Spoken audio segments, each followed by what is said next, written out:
Hello, and welcome back to Horror Drift Stories. Before we begin, feel free to leave a comment and tell me where you're listening from. I love reading them. If you enjoy drifting into dark and unsettling stories, don't forget to like the video and subscribe to the channel. Now, get comfortable, relax your mind, let the outside world fade away, and let's begin. Story 1. My stepsister Laura and I were always close. When her dad married my mom, I became her older sister overnight. Laura had been the only girl in her family for years, so she was thrilled to finally have a sister. She acted like she'd been waiting for me her whole life. I still remember how she looked at me at the wedding, like I was the best surprise she could have asked for. She was little then, and I was already heading into my teens. There was an age gap, sure, but we made it work. We did all the normal sister things.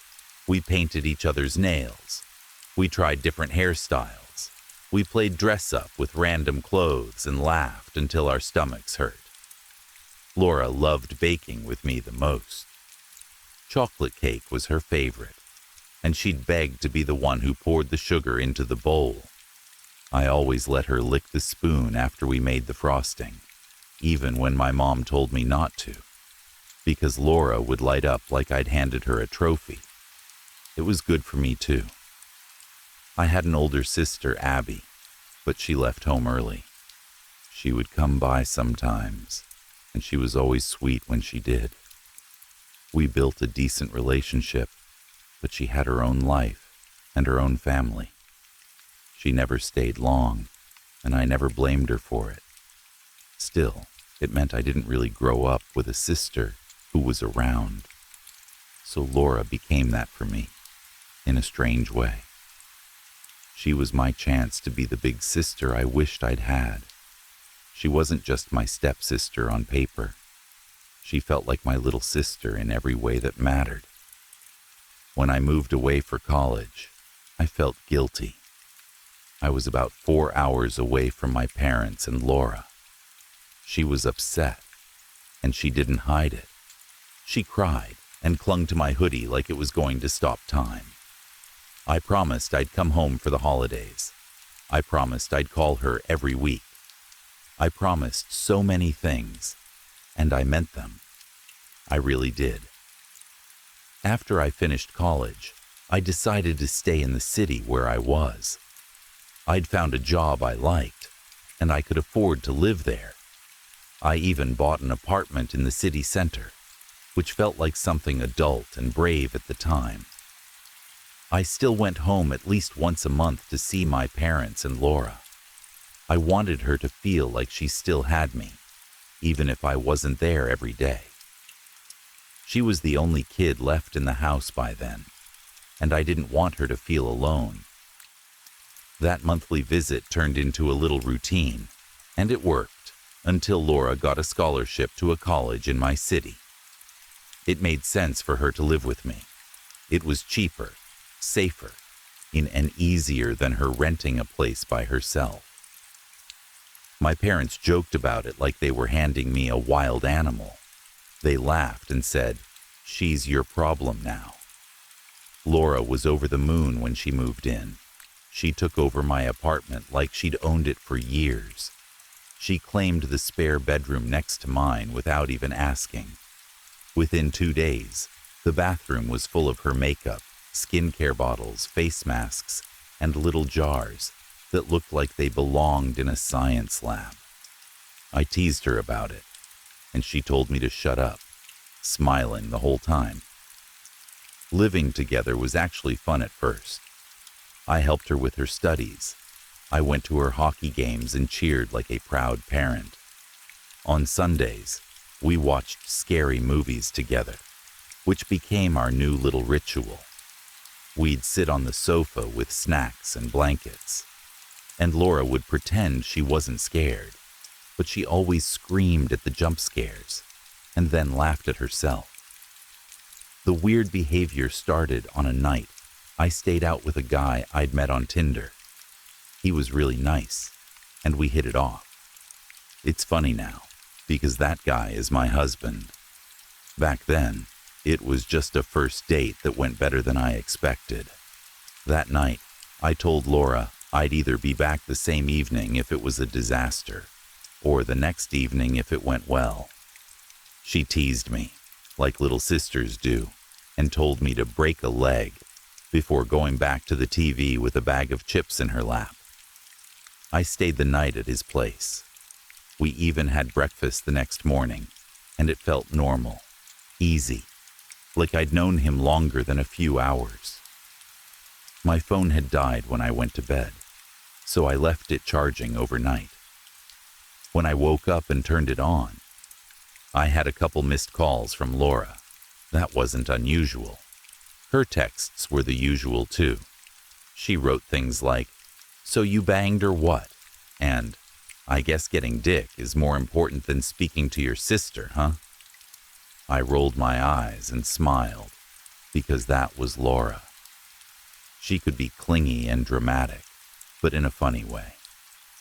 I noticed she'd left a voicemail, but it showed as deleted about an hour after she sent it.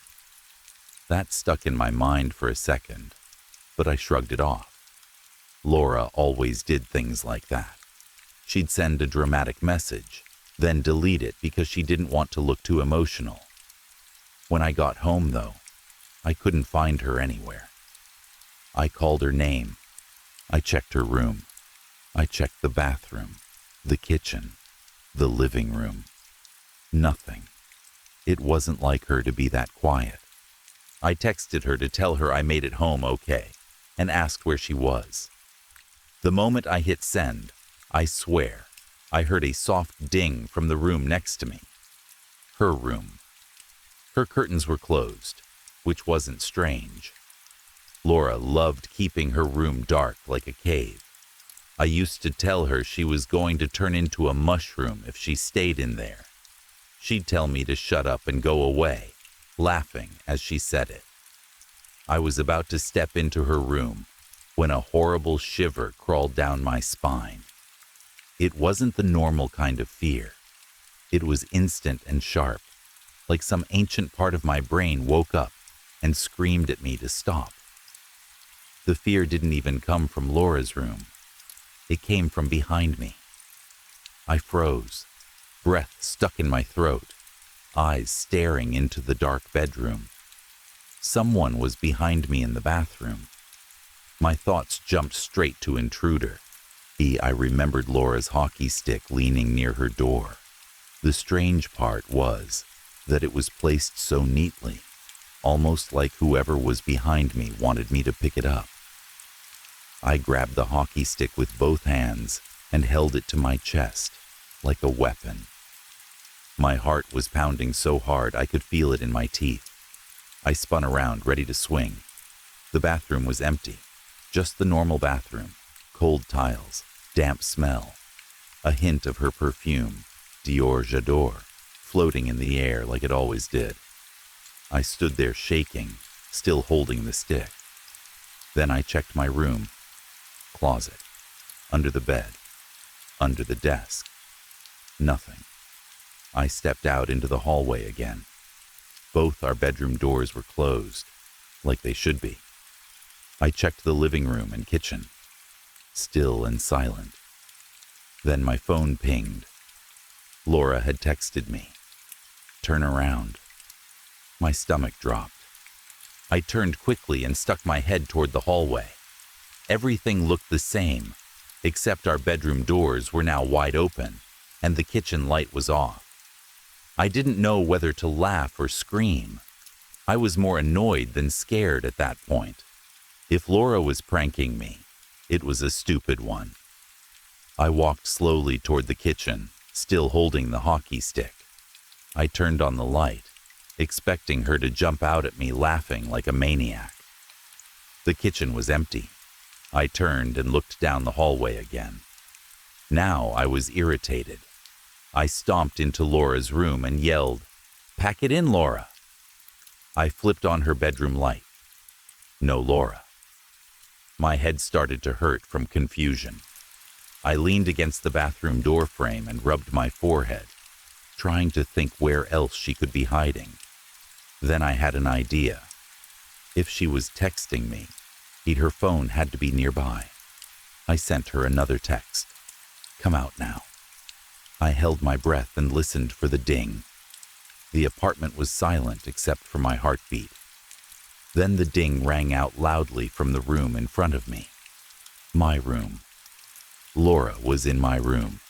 I snapped, "Laura, get your ass out here, I found you." And then that horrible feeling returned. That feeling of being watched. This time, it was in front of me. I stood in Laura's doorway, staring at the dark gap of my own bedroom door, suddenly too scared to move. And then I saw her. In the tiny hinged gap of my door, there was a pair of eyes, half hidden by darkness. The eyes squinted, eyebrows raised, and a shadowy smile stretched wide, too wide, like someone enjoying a secret joke. I made a strangled sound and slammed Laura's bedroom door shut. I leaned against it, shaking. Hockey stick clutched in my hands like it was the only solid thing in the world. For about 10 minutes, I didn't move. I tried to breathe normally. I tried to tell myself this was just Laura being weird, just a prank, just my sister acting like a creep because she liked scary movies too much. Then I heard bare feet on the floorboards, slow steps, moving away from my room. I listened as the footsteps went down the hallway toward the kitchen, then to the front door. I heard her put on shoes, grab keys. The door opened with its usual squeak, then closed gently. The lock clicked. Only then did I dare to move. I opened the door and stepped into the hallway carefully, expecting her to jump out again. She was gone. A while later, she came back. I was watching Love Island on the sofa when I heard the front door slam so hard, it rattled the windows. The tenants downstairs banged on the ceiling, complaining. I was almost shocked they hadn't done it earlier. Laura dropped her keys into the bowl by the door and walked into the kitchen light. She didn't look at me at first. "Hey, asshole," I called. She looked up like she hadn't even noticed I existed. Her face was full of surprise. "Jesus, Liz," she gasped. "You scared me." I almost fell off the sofa. I scared her. "Are you serious?" I said. "You scared me earlier." She frowned. "What are you talking about?" "Don't play with me," I snapped. "Liz, I genuinely have no idea what you mean." I stood and ran my hands through my hair. "The peeking thing you did this morning, the weird hiding thing. I saw your eyes in my door."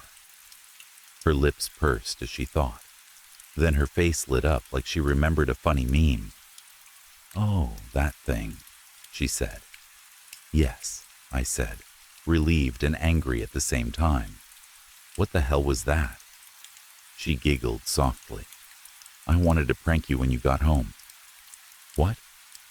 She drummed her fingers on the table like a kid who couldn't sit still. "Yeah, did you like it?" I just stared. "Like it? I thought I was about to be murdered."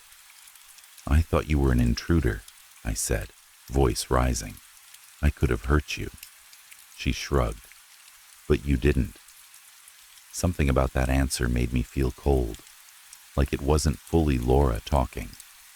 We argued, and she apologized, in that lazy way she had, when she didn't really believe she'd done anything wrong. I told her never to do it again.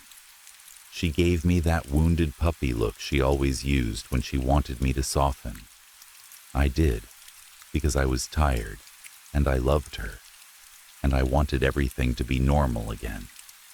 Before she went down the hallway, I called after her, asking if she wanted to watch Love Island with me.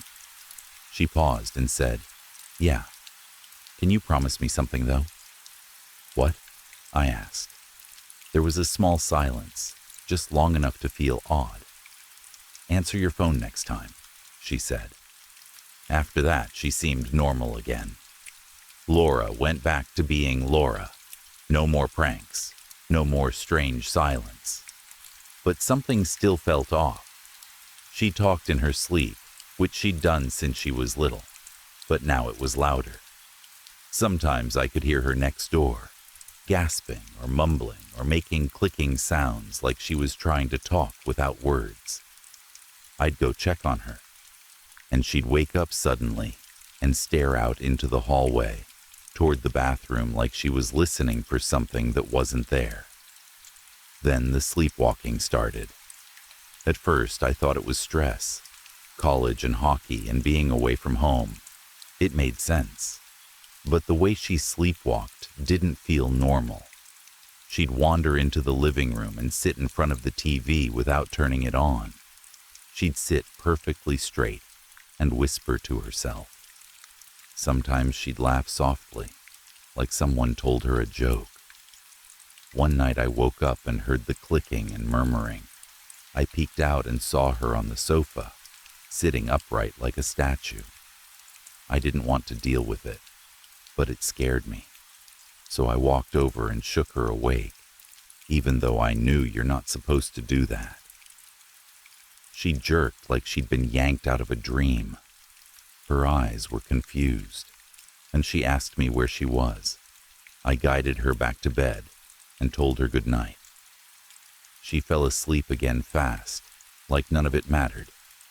This went on for a while. We went to the doctor. They gave her sleeping tablets, and the tablets did stop her from wandering. And then the incident happened.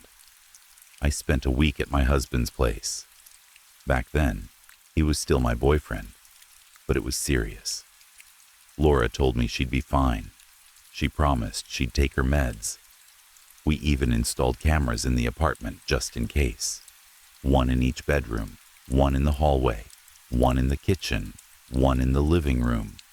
While I was away, Laura texted me constantly. "How are you? Where are you? What are you doing? When are you coming home?" It felt endless, like she was poking at me through the phone. Eventually, I stopped replying. I would read them and leave them. I muted her notifications, telling myself it was best for both of us. I didn't want to feed the clinginess, and I wanted to enjoy my time without feeling guilty. I had a great week. We went to a carnival. We watched a local college football game. He cooked me dinner every night. The night before I left, he asked me to be his girlfriend properly, and I said yes. The next morning, I unmuted Laura. My stomach dropped. She'd sent around 30 texts and called me a dozen times. I left early and drove home like I was on fire. My hands were sweaty on the steering wheel. My mind raced with worst-case thoughts. What if she got hurt? What if she had an accident? What if someone broke in? Then I read the messages. "Where are you? Talk to me, Liz. It's too quiet in here, Liz. Come home, Liz. Come home. Come home." She'd repeated that last one over and over. Laura had always been a little clingy, but this felt different. This felt like panic, like she was drowning in silence. When I got home, she was there, cleaning the bathroom. The whole place smelled like bleach. She was scrubbing the sink hard, wearing pink washing gloves, messing with the plug hole like she was trying to dig something out of the drain. I knocked gently. "Hey." She didn't respond. She kept scrubbing like she couldn't stop. "Laura?" She looked up at me through the mirror and broke into a huge grin. Her eyes were bloodshot. Her lips were cracked and dry. "Liz," she shouted too loud. "You're home." "Yeah," I said slowly. "Are you feeling okay?" "Never better," she said, still staring at me through the mirror, not turning around. I mentioned the texts. Her smile dropped for half a second, then snapped back into place. Her eyes stayed wide and red. like she hadn't slept in days. And I swear the look she gave me felt like a warning, like she was telling me, without words, to stop asking questions. I smiled weakly and backed out, heart pounding. That night, she followed me everywhere, not touching me, just staying close. She sat too close on the sofa. She stood too close in the kitchen. She hovered behind me like a shadow. She barely spoke. Something had happened to her. I couldn't stand it. The next night, while we watched some trashy reality show, I turned to her and really looked at her face. Something about her features felt wrong, like her proportions didn't sit right. Her eyes looked too far apart. Her nose looked too long. Her skin looked stretched, like it had been pulled tight. It reminded me of those botched surgery photos people joke about online, except this wasn't a joke. She stared at me with that heavy, unblinking focus. "You okay?" I asked gently. Her face lit up with a giddy grin, like hearing my voice made her happy, in a way that didn't feel normal. She said yes, but her voice was croaky and strained, like her throat hurt. I didn't feel safe pushing her, so I hugged her instead. I squeezed her and rubbed her back, like I was trying to bring her back to me. "You'd tell me if something was wrong, right?" I whispered. She put a trembling hand on my back. I barely felt her breathing against me. Then she rasped, "Yes." I kissed the top of her head. "You know I love you, right?" Her hand slid up and gripped the back of my neck. Her fingers wrapped there in a way that felt like a claw. "Always," she said, voice rough. We went to bed late. She seemed more normal when we watched horror movies, like the old Laura was back for a while. I heard her take her sleeping meds. I heard the cabinet shut, the toilet flush, the bathroom door open. She made a little sound, like the pills tasted disgusting. Then she went to her room. I checked her pill bottle later, even though I felt guilty. She had been taking them, or so it looked like. That made me relax a little. I left my bedroom door open, just in case, and I messaged my husband. I started to drift off. Then I remembered the cameras. A red dot blinked softly, on and off. I sat up and stared at it. I had totally forgotten we'd set those up. They were connected to my phone. I could check them whenever I wanted. I told myself I would check in the morning and talk to Laura about it properly. I didn't want to spy. I wanted to be honest. The apartment was quiet for a while. Then I woke up in the early morning freezing cold. My teeth were chattering. I checked my phone. It was around 3-something. And then that feeling came back. That feeling of being watched. It was so strong it made my stomach twist. The hair on my neck stood up.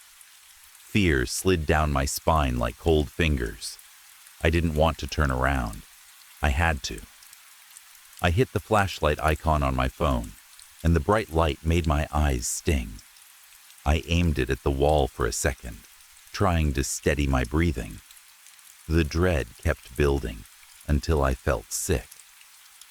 Finally, I turned and pointed the light at my doorway. Laura was standing over my bed. Her arms were raised above her head. She held her hockey stick with both hands, like she was about to swing it down on my skull. Her lips were smeared with blood. Her teeth were red. She was breathing hard through gritted teeth. Her hair was messy, strands fallen across her face. Her eyes were bright red, wet, forced wide open. Her pupils were huge. She didn't blink. She looked like a person caught mid-crime, like she'd been standing there a long time, waiting for the right moment. I couldn't scream properly. My throat locked up. I yanked my phone charger out and jumped out of bed. She didn't move. She didn't turn. She didn't react. She was a violent statue. I ran. I grabbed my sliders and sprinted for the front door. I snatched my keys from the bowl and tried to shove them into my pocket. Instead, they slipped and clattered onto the floor with a loud jangle. Behind me, I heard a grunt and then fast footsteps. I grabbed the keys, flung the door open, and bolted out. I was almost into the corridor when something tore into my left calf. It felt like a big dog biting down and refusing to let go. Pain shot up my leg, bright and hot. I screamed and turned my head. Laura had dropped the hockey stick. She had her teeth and nails sunk into my calf. Blood spread fast. Her mouth was covered. Her eyes were locked on my face, and tears were streaming down her cheeks. Doors around us started to open. People were coming out, confused and scared. I grabbed the hockey stick and hit her in the face, hard, because I had no other choice. It was the worst feeling I have ever had. I hated myself, even as I did it. But I needed her off me. She yelped and let go, and I stumbled forward toward my neighbor. Someone caught me. Hands held my shoulders. Someone dragged me inside, away from the hallway. He behind me. Laura screamed, begging me to come back.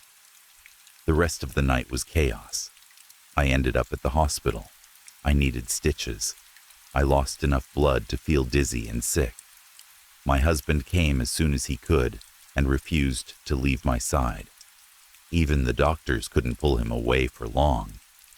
I still have the scar on my leg.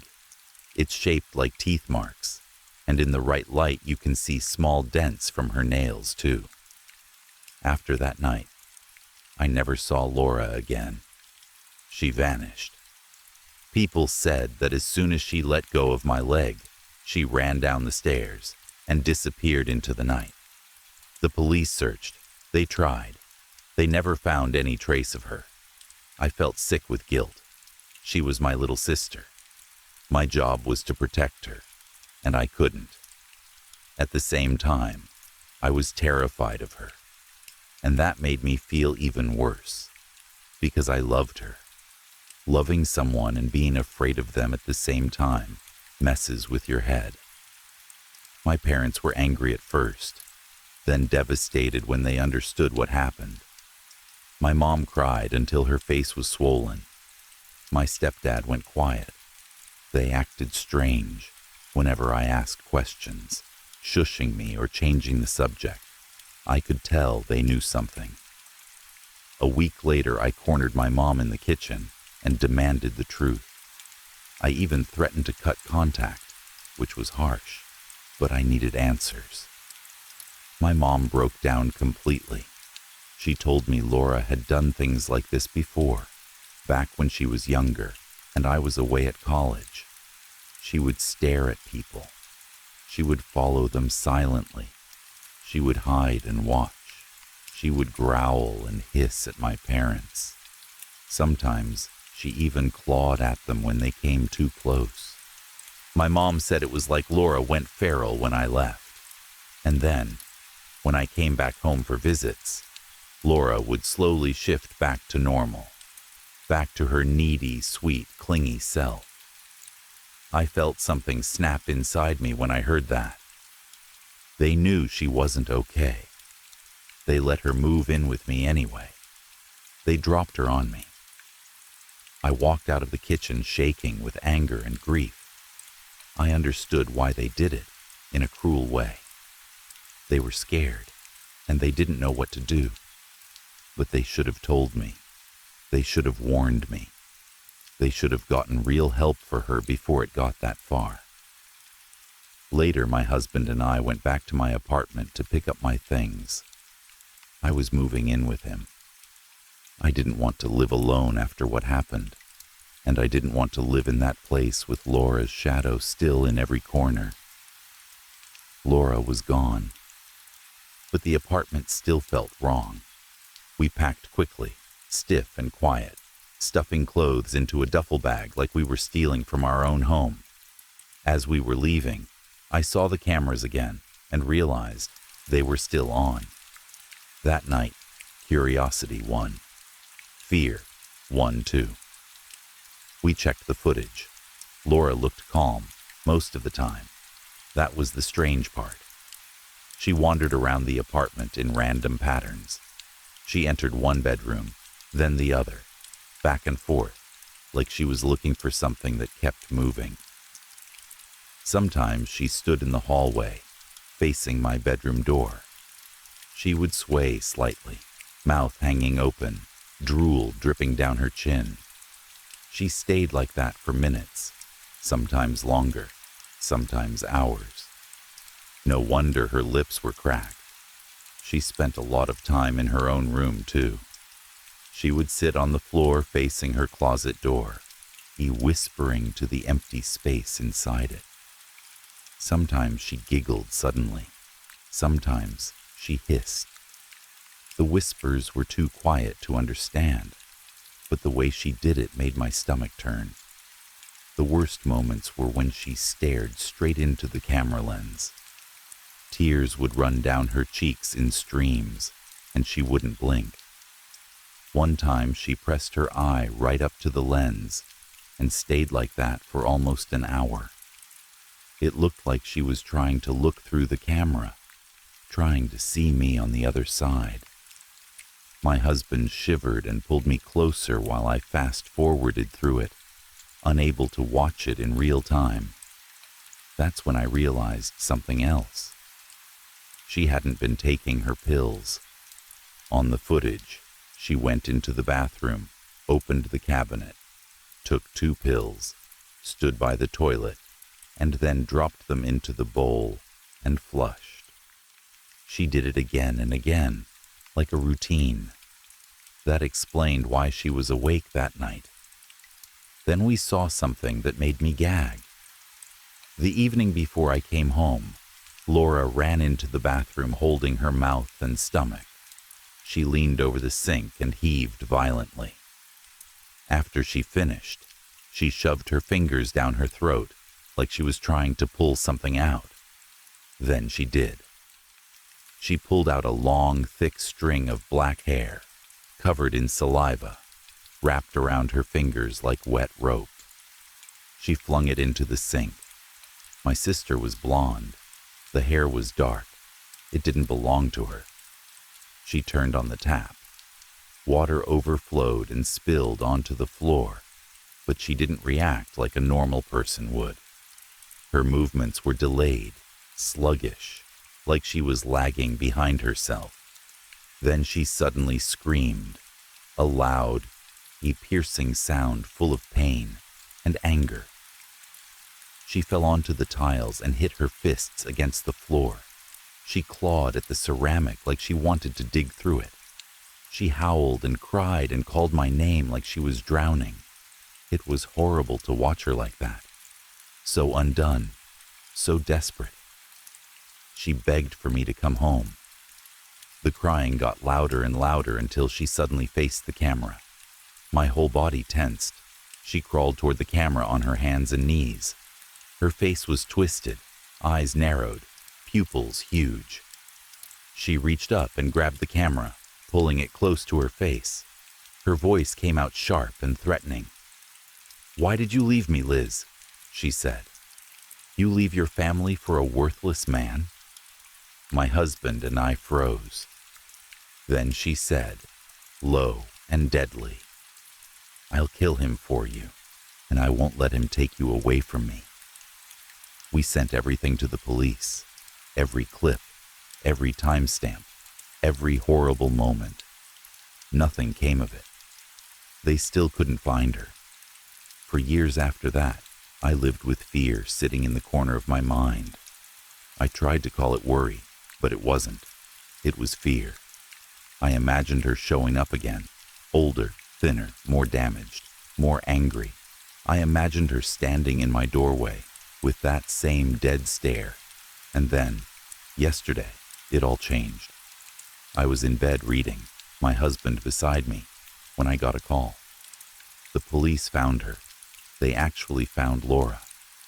She was crouched outside my old apartment building, pale and thin. After 5 years, she was back in the one place she knew I had lived, like a broken compass, pointing toward the only direction it remembered. They took her to a local hospital. They said she had malnutrition and injuries all over her body and face. I called my mom and stepdad right away. They acted relieved, acted like they cared, but I could hear something else in their voices. They weren't happy.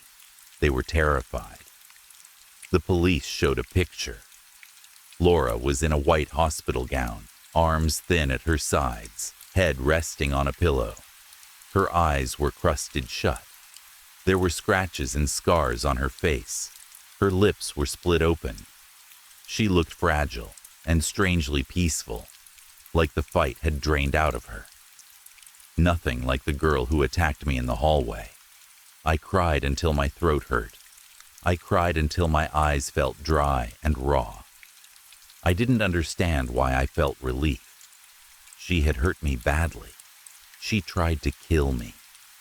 So why did seeing her alive feel like someone had finally loosened a tight knot in my chest? I think it's because deep down, I always knew she needed help. Back then, she was just a young girl falling apart, and I didn't know how to save her. Maybe nobody did. But now she was in a hospital where people could try. I'm meeting her tomorrow. I'm going with my husband because I won't go alone. I don't know what Laura will do, what Laura will be like, what version of her I'm going to see.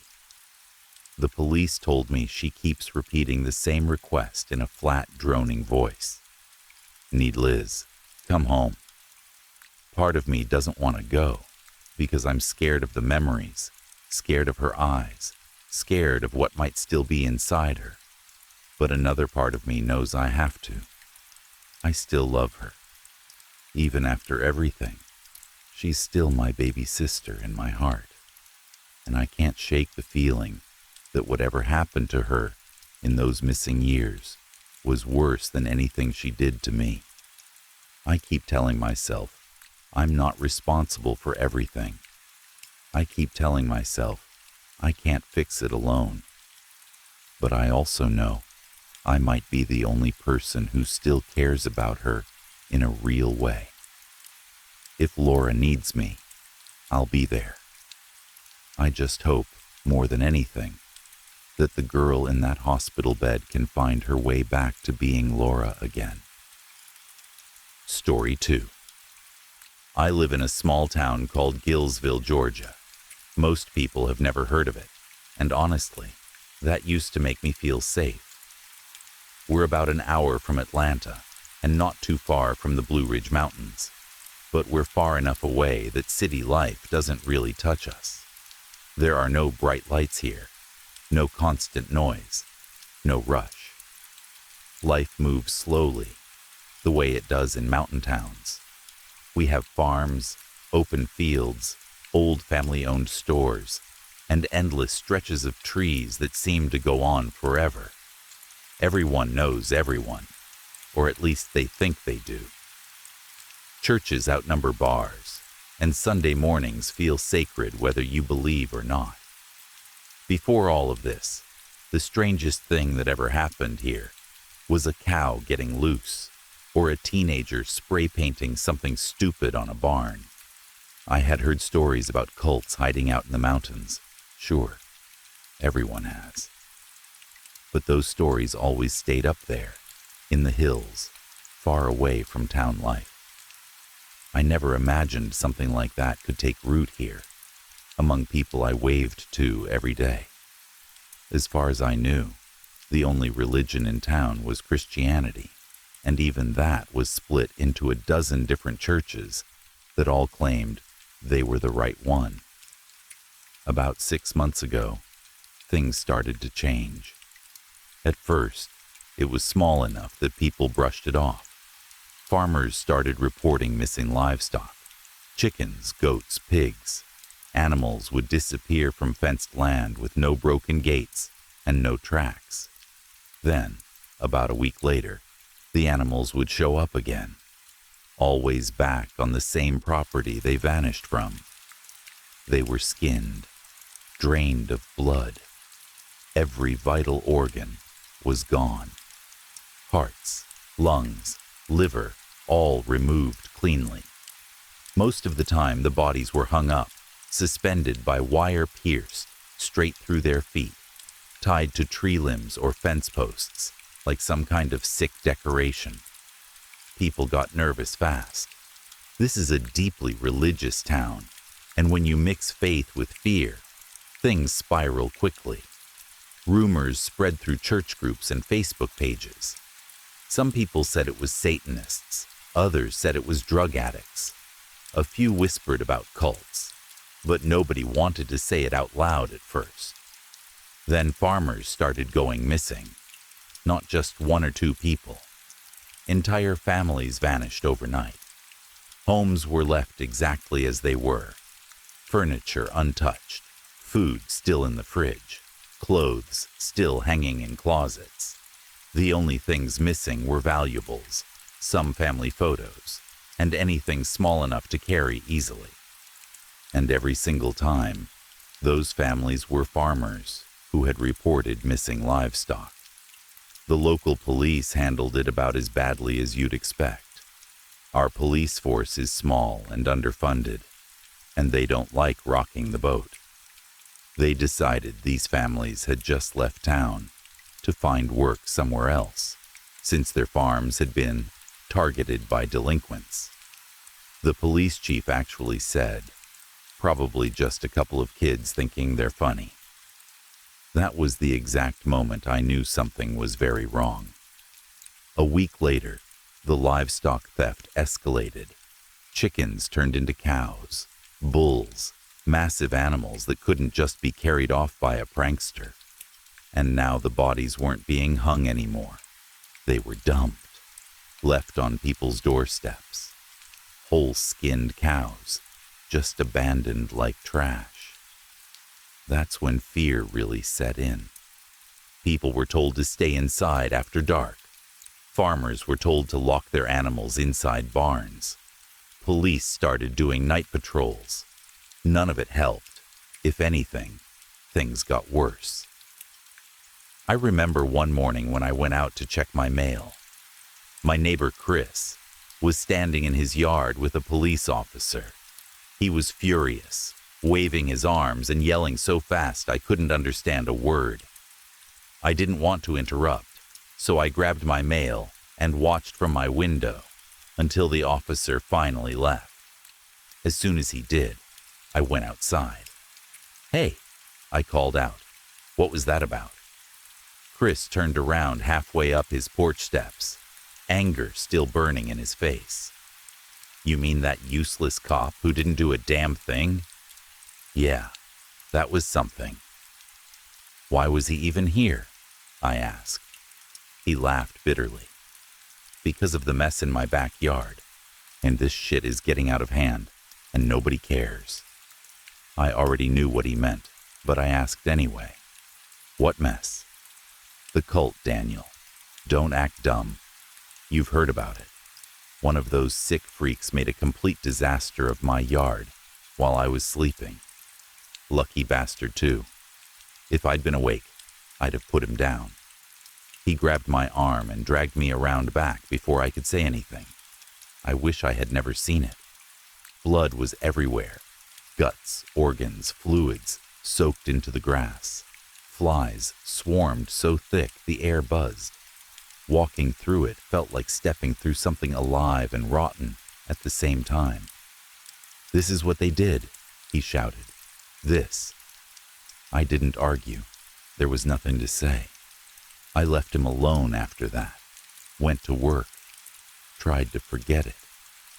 12 hours later, I came home exhausted, stopped for food, and noticed something off immediately. Chris's front door was wide open, no lights on, no cars in the driveway. I'm an optimistic person, maybe stupidly so. Instead of calling the police, I went over. "Chris?" I called from the doorway. No answer. I stepped inside, praying I wouldn't get shot. The house looked normal at first. Too normal. Then I noticed the dressers, drawers emptied, clothes gone, everything else untouched. It clicked in my head, and my stomach dropped. The backyard was spotless. Not a single drop of blood left. The next day, Chris was still gone. That evening, it was my yard. I don't even want to describe what they did to it. I took the next day off to clean it, but I never got the chance. That night, I woke up to someone rattling my front door. I grabbed a metal baseball bat and hid behind my bedroom door. And 2 people broke in. I heard them split up. One came toward my room. They were wearing a pig's skull as a mask, rotting, stinking. They held a syringe. When they saw my bed was empty, I swung. I fought hard, but there were 2 of them. One of them stuck me with the syringe. The world faded. I woke up in pieces, being dragged, being stuffed into a van. Then I woke up for real in the woods. They were everywhere, naked, starving, wearing animal skulls, teeth broken into points, fingertips sharpened to bone. Their preacher spoke about pain, about suffering, about God. I ran. By some miracle, I made it home. The police didn't help. They told me to change my locks. Weeks later, I found out I had HIV from the syringe. I broke. I went back with a gun. They welcomed me. They told me pain was a gift. I shot their preacher. Then I saw their faces. My doctor, the cops, my neighbor, my boss. They killed themselves for their God. And now I understand. I don't feel sick anymore. Pain heals. Pain cleanses. Pain is the truth. The cult started here. Soon, it will find you too. Story 3, I found them on Craigslist, which already feels like the first warning sign I should have listened to. At the time, it sounded harmless, even exciting. 3 fun college friends looking for a roommate to vibe with. That was how the ad was written. Friendly, casual, warm. I remember staring at my phone and feeling like I had finally caught a break. Rent was affordable, the location was good, and they sounded nice. Almost too nice. I honestly thought I had found my people. It is hard to explain the feeling of meeting someone and instantly feeling like you have known them your whole life. That sense of comfort, like slipping into an old jacket that still fits perfectly. That is what I felt when I first stepped inside that house. Or at least, that is what I thought I felt.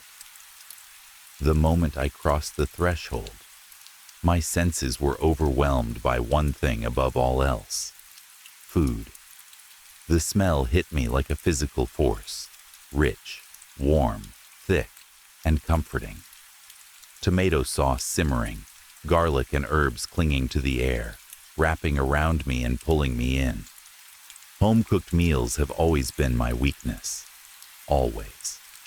That smell alone was enough to make my mouth fill with saliva. My stomach growled so loudly I was embarrassed. It was almost as if the house itself knew I was hungry. Standing in the doorway was the owner, a tiny blonde woman bursting with energy. Her enthusiasm was so bright, it distracted me from the second thing I noticed: rat droppings everywhere. Small, dark, squishy little balls scattered across the floor, right under her feet. There were a lot of them. Way too many to ignore. That should have been enough to make me turn around and leave. But she smiled at me, wide and genuine, and somehow my focus slipped away from the filth. I did not know how to react, so I blurted out the first thing that came to mind. "That smells good." She grinned and leaned against the doorframe. "Oh, you'll get used to that." Before I could think of a reply, she bounced forward, full of energy. "Hi, You're here for the room." She stuck out her hand eagerly. As I shook it, I noticed her fingernails. They were filthy, stained dark with a faint reddish tint under the grime. My stomach flipped. I am a germ freak. I noticed things like that. Another red flag. Then I noticed the plastic apron hanging loosely over her scuffed denim overalls. Cooking stains. That explained it, I told myself. Or at least I wanted it to. Her name was Lisbeth, and she looked exactly like a Lisbeth should. Messy blonde hair tied into loose pigtails, bright eyes, a smile that made you feel like you were already friends. She practically dragged me into the hallway. I started. "Kia," she interrupted, beaming. "I'm so excited to finally meet you." She was exactly the same as she had been over text. Emoji hearts, exclamation points, enthusiasm spilling out of every message. I appreciated that she remembered to call me Kia, not Kiara. Most people got it wrong. "We've been expecting you all afternoon," she said. "Traffic," I lied. In reality, I had been sitting in a coffee shop nearby for 2 hours, trying to calm my nerves. I do not even know why I was nervous. I slipped out of my shoes and took a moment to look around. The hallway was oddly charming. Piles of shoes were stacked against the wall, mismatched and worn. One thing stood out: a pair of snow boots. That was strange. Our town almost never got snow. I must have stared too long, because Lisbeth gently grabbed my shoulders and steered me forward. "Welcome to our little family," she said. "It's not perfect, and we might move someday, but for now, it's home. What do you think?" The house was old, but remodeled in strange ways. Modern furniture mixed with ancient walls. Abstract art hung crookedly. It felt lived in, loved. Lisbeth wiped her hands on her apron without thinking. Everything about her radiated big sister energy, comfort, safety. Her striped socks were ridiculous and cute.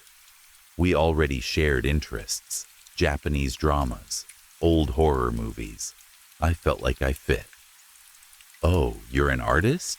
I asked, gesturing to the paint splatters. She slid across the floor in her socks. "Nope, I'm actually a writer." Then I walked straight into the living room. 2 guys were sitting on a battered couch, arguing loudly over Mario Kart. The smell of food was even stronger here. Bowls of fresh pasta sat on the coffee table. Steam rose gently. My eyes locked onto an extra bowl set neatly beside the others. For me. One of the guys dropped his controller and grinned at me. His hair was bright red, almost unnaturally so, and freckles dotted his pale face. "You're Kia, right? I'm Nate." He pointed to the other guy, thinner, quieter, with messy brown curls partially covering his eyes. He gave me a shy wave. "That's Finn, our cook." Finn smiled softly. They all shared the same pale skin, sunken eyes.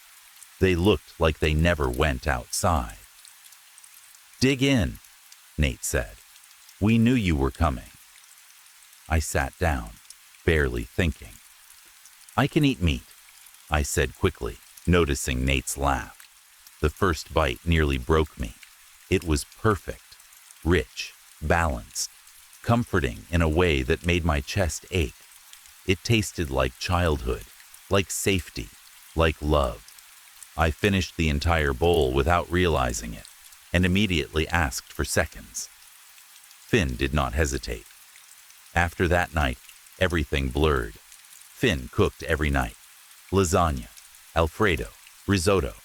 Dishes better than anything I had ever eaten. I stopped going to class. No, I forgot I had class. Days melted together. I only cared about when Finn would cook next. I drooled, literally drooled. I tried to leave once, bags packed, hand on the door. The smell stopped me. It dragged me back like a leash around my neck. When Nate appeared behind me holding a bowl, his fingers were stained, dark red. Dinner's ready. I dropped my bags. I lost time. I lost teeth. I lost hair. The house grew colder. I grew thinner, hungrier. I found the tapes under my mattress too late. I learned what they were. I learned what I was becoming. They eat people, and now so do I. They will be back soon. I do not want to die. But I cannot let this leave the house. If you ever find a Craigslist ad that feels too perfect, do not answer it. If the food smells too good, run. Please. Story 4. I want a new roommate. This girl is unbearable. First, I wash every dish because she says she is allergic to cleaning. Second, she is a slob and leaves a mess wherever she goes. Third, she somehow makes me spend my money on her, like it is my job. Fourth, I have to cook and prepare every meal because she refuses to help. It does not feel like I have a roommate. It feels like I am living with someone who turned me into their babysitter. It happens in small moments too. Little things that build up until you feel tired in your bones. "Girl, do you hear that?" she says, suddenly sitting up in bed. She jumps off the mattress and rushes to the window, like someone is outside with a knife. I do not even move. I already know the sound. "Yeah," I say. "It's the ice cream truck." She slowly turns her head and looks at me with a smirk. Her eyes have that look. The look that means she has already decided what I am about to do. I hold up my hands. Okay, I'll get us ice cream." Her face lights up with pure joy, like she just won something. She flops back on the bed, relaxed and happy, like she did not just order me around. I already know what she wants. Chocolate. Always chocolate. I grab my purse and storm out of the house, already annoyed at myself for giving in. I tell myself that maybe, just maybe, if I do one more nice thing, she will ease up. Maybe she will finally help out. Maybe she will stop acting like I exist to serve her. But deep down, I already know the truth. No good deed goes unpunished with her. The air outside feels damp and heavy, like the evening cannot decide if it wants to be warm or cold. The street is quiet, except for the music floating through the neighborhood, that familiar childish tune that usually makes people smile without thinking. Except this time, it does not sound right. At first, I cannot place why. It is still the same melody, still that slow looping song meant to pull kids out of their houses. But underneath it, buried deep in the notes, there is something else, something that does not belong, a thin, stretched sound that reminds me of screaming. Not loud, not obvious, almost hidden, like it is part of the music on purpose. Like the truck wants you to hear it, but only if you are paying attention. I slow down without meaning to. The truck is parked at the end of the street, but it looks wrong too. The paint is peeling off in wide strips. The cheerful colors look washed out and dirty, as if they have been sitting under the sun for decades without care. The little pictures on the side are faded, their smiles cracked and warped. And then I notice a boy. He cannot be older than 10. He stands close to the service window, holding something small in his hand. Money, probably. He is looking up and speaking, but I cannot hear his words from this distance. Still, I can read his lips well enough. "Ice cream, please, thank you." He is so normal, so innocent. It makes the rest of it feel even more wrong. A man appears in the window. At first, I only see the hood, dark fabric shadowing his face. Then I see his hand reach out. The boy steps forward without hesitation, and then everything happens so fast my brain refuses to accept it. The man's hand clamps onto the boy's arm. In one sharp movement, he yanks him up and into the truck. The boy's legs kick once, twice, his body twisting as he disappears through the window like he was never there. The scream hits me a second later. It is not muffled. It is not quiet. It is real, high and panicked, and it freezes every muscle in my body. The music keeps playing. That is the worst part. The song keeps looping, cheerful and stupid, while the boy's screaming cuts through it like a blade. I do not think. I do not breathe. I just turn and run. I run like a coward, like a person who does not want to believe what she just saw. I do not look back because I am terrified that if I do, I will see the truck door opening and the hooded man stepping out and that hand reaching for me next. I do not stop until I am inside my house, slamming the door behind me so hard the frame shakes. I lean against it, chest burning, heart racing, sweat breaking out across my back. A second later, my roommate sits up like she is annoyed I am interrupting her peace. "Where's the ice cream?" she asks. Then she squints at me. "Why are you sweating?" For a moment, her face actually looks concerned. "I ran away from the truck," I say, words tumbling out too fast. "Someone got kidnapped, a little boy. He got pulled inside the truck." Her concern vanishes instantly, replaced by irritation, like I just told her the wrong dinner order. She steps back and snatches up her purse. "This neighborhood has a very low crime rate," she says, sharp and confident, like she is quoting a fact she read once. "And I have never heard of an ice cream truck kidnapping people. That sounds ridiculous." I open my mouth to explain again, to beg her to believe me, but she cuts me off. "Is this a sick joke?" she snaps. "Is this what you consider a prank?" "No," I say, voice shaking. "I'm serious. Please don't go out there. Don't walk to the truck." She laughs right in my face. It is not a nervous laugh. It is not uncomfortable. It is the laugh of someone who thinks she is smarter than everyone else. Then she turns and walks out the door like I am nothing. Of course she does. She never listens. She never believes anyone. Not unless it benefits her. I rush to the window, pressing my hands against the glass as I watch her step off the porch and walk toward the street with that same careless confidence she always has. The ice cream truck music seems louder now, like it is meant to draw her in. She approaches the truck. She stops under the service window. She tilts her head up, smiling. I see the hooded man shift inside. I see his arm move, and I already know what comes next. I should feel sick. I should feel horror. I should feel guilt for not stopping her.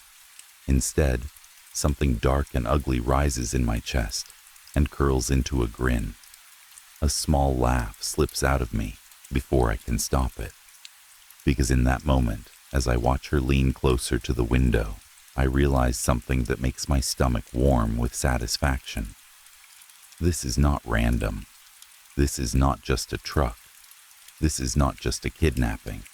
This is a pattern, a routine, and somehow, in a way I do not fully understand, I am part of it now. I watch her get snatched up, just like the boy. One quick pull, one sharp movement, and she is gone. The music keeps playing. The street stays quiet, and I stand there, smiling into the glass, enjoying the silence that follows. "Damn," I whisper to myself, voice soft with a strange kind of relief. Me and him really do make a great team. Story 5. This rule existed for as long as I could remember. It was never written down, Never explained properly, just enforced. Don't touch the hood. Don't open it.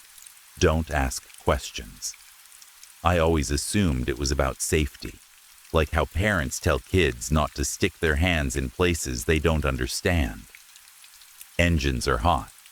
Metal burns. Fingers get crushed. That kind of thing. It felt normal growing up. Just another quiet rule in a house full of them. I didn't really think about it much until I turned 15 and got my first car. It was an old one, passed down through the family, the kind of car that had already lived a full life before it ever became mine. The paint was dull, the seats were cracked, and the radio only worked if you pressed the knob just right. Still, it was freedom. It was mine. On the first time I turned the key in the ignition alone, I froze. Before the engine fully started, I heard something that didn't sound mechanical at all. It was like labored breathing, thick and wet, followed by a low humming noise and a strained grunt. When I put the car into drive and pressed the gas pedal, the sound got worse. The engine didn't rev the way it should. It moaned. There were wet tearing sounds, snapping noises that made my stomach twist. It sounded like something was being pulled apart inside. At first, I told myself it was just an old engine. Old cars make weird noises, right? I had never really driven anything else. Before that, I only rode in my parents' cars, and those were quiet, smooth, almost sterile in comparison. I brushed it off and kept driving. It wasn't until I rode in my friends' cars that I realized something was very wrong. Their engines didn't breathe.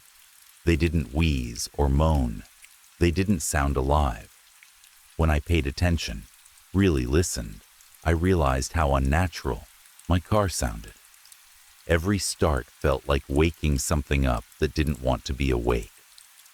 When I asked my dad about it, everything changed. I expected a normal answer. Maybe he'd say it was old, or that we'd get it checked out someday. Instead, his face turned red almost instantly. His jaw tightened. He looked angry in a way I had never seen before. I barely finished my question before he snapped at me. He told me to drop it, to never talk about it again.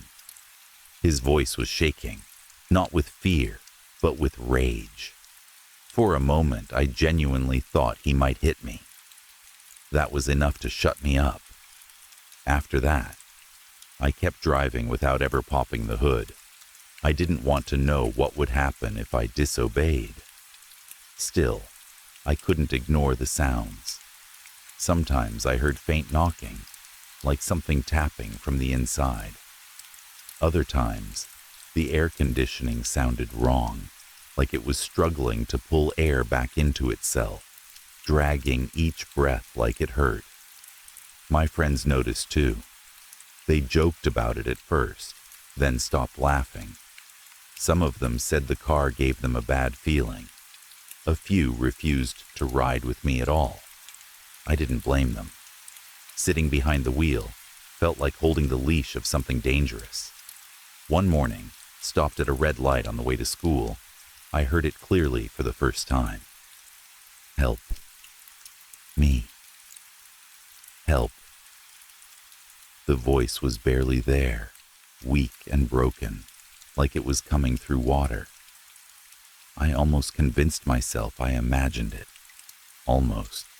But that sound pushed me past the point of no return. When I got to school, I parked and sat there for a long time, staring at the steering wheel. My hands were shaking. Finally, I reached down and pulled the lever under the seat. The hood popped open with a dull clunk, a sound I had never heard before. I got out of the car and stood in front of it, my heart pounding so hard it hurt. I slid my fingers under the edge of the hood and paused. I looked around to make sure no one was nearby. The parking lot was mostly empty. As soon as I started lifting the hood, I heard a loud peeling sound, like skin being pulled away from something it was attached to. Then a cry. Sharp, painful, human. My stomach flipped, but I kept lifting. The sound got worse, tearing and ripping, until I jerked the hood all the way open. I dropped to my knees immediately. Inside wasn't an engine. Not really. It was pieces of a man, or what used to be a man, spread throughout a horrifying mess of flesh, veins, and broken bone. Long fingers stuck out at strange angles, twitching uncontrollably, their nails cracked and blackened. A single exposed lung expanded and collapsed with wet, uneven breaths. Metal pipes and wires ran straight through the body, burning and cutting into the flesh.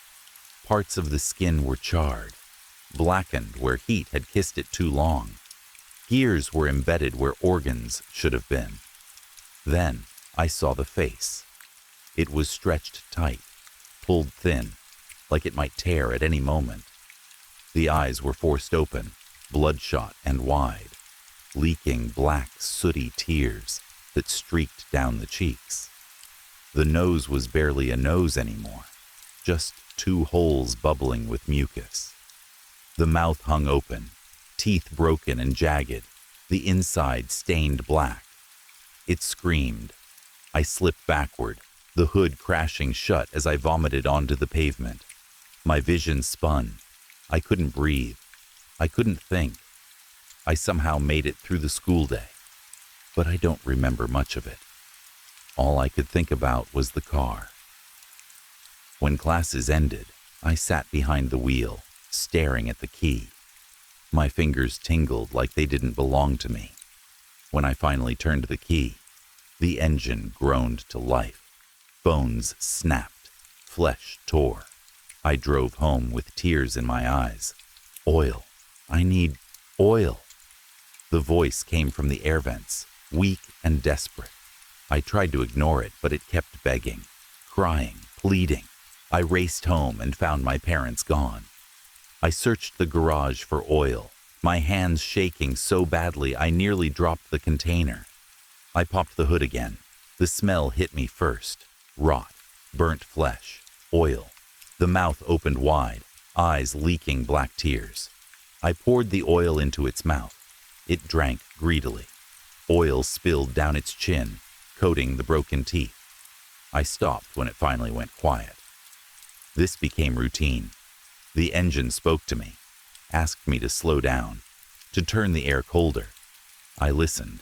I was afraid not to. Then one night at dinner, my mom showed me old photos.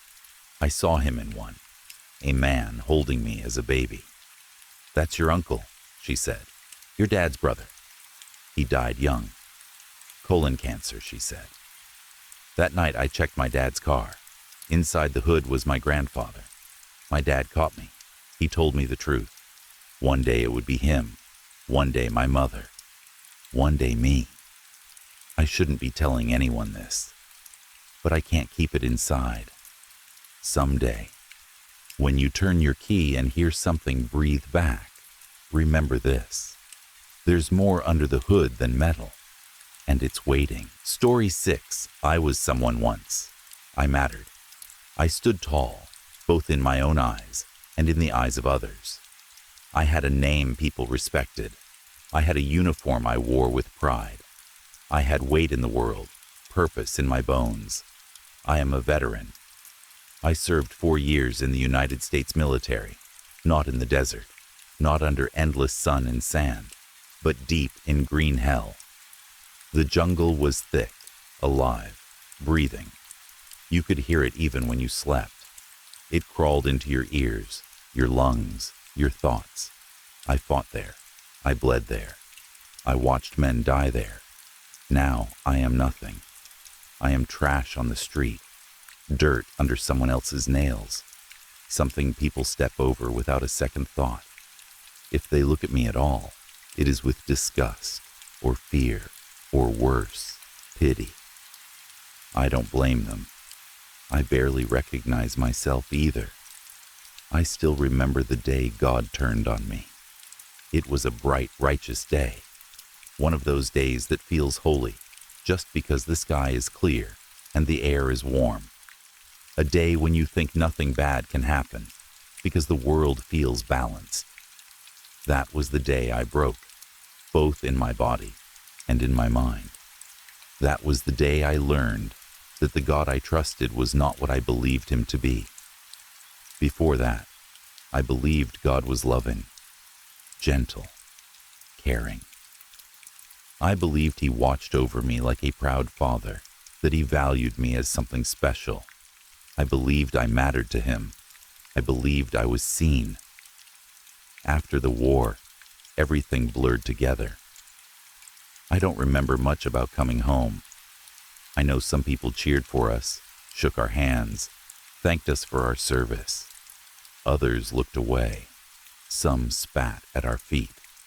I was told to expect that. None of it stuck with me. What I remember clearly is the day he found me. I was alone, truly alone, the kind of alone that sinks into your chest and stays there, heavy and cold. I was sitting in silence when suddenly warmth wrapped around me. Strong hands lifted me, gentle but firm, like I weighed nothing at all. I looked up and saw his face. He looked human, young even, but something about him was wrong in a way I couldn't explain. He was too perfect, too bright. His smile was wide and full of joy, real joy, like he had just found something precious he thought he had lost forever. He held me close, and I felt safe. Safer than I had felt since before the war. He walked beside two larger beings, giants compared to him, one male, one female. They didn't look at me the way he did. They didn't smile. They simply watched. His excitement was contagious. If he was happy to have me, then I was happy to be with him. Grateful, even. It never occurred to me to question why a being like him would want someone like me. When we arrived in his realm, he carried me into his chambers. I expected emptiness or something cold and vast.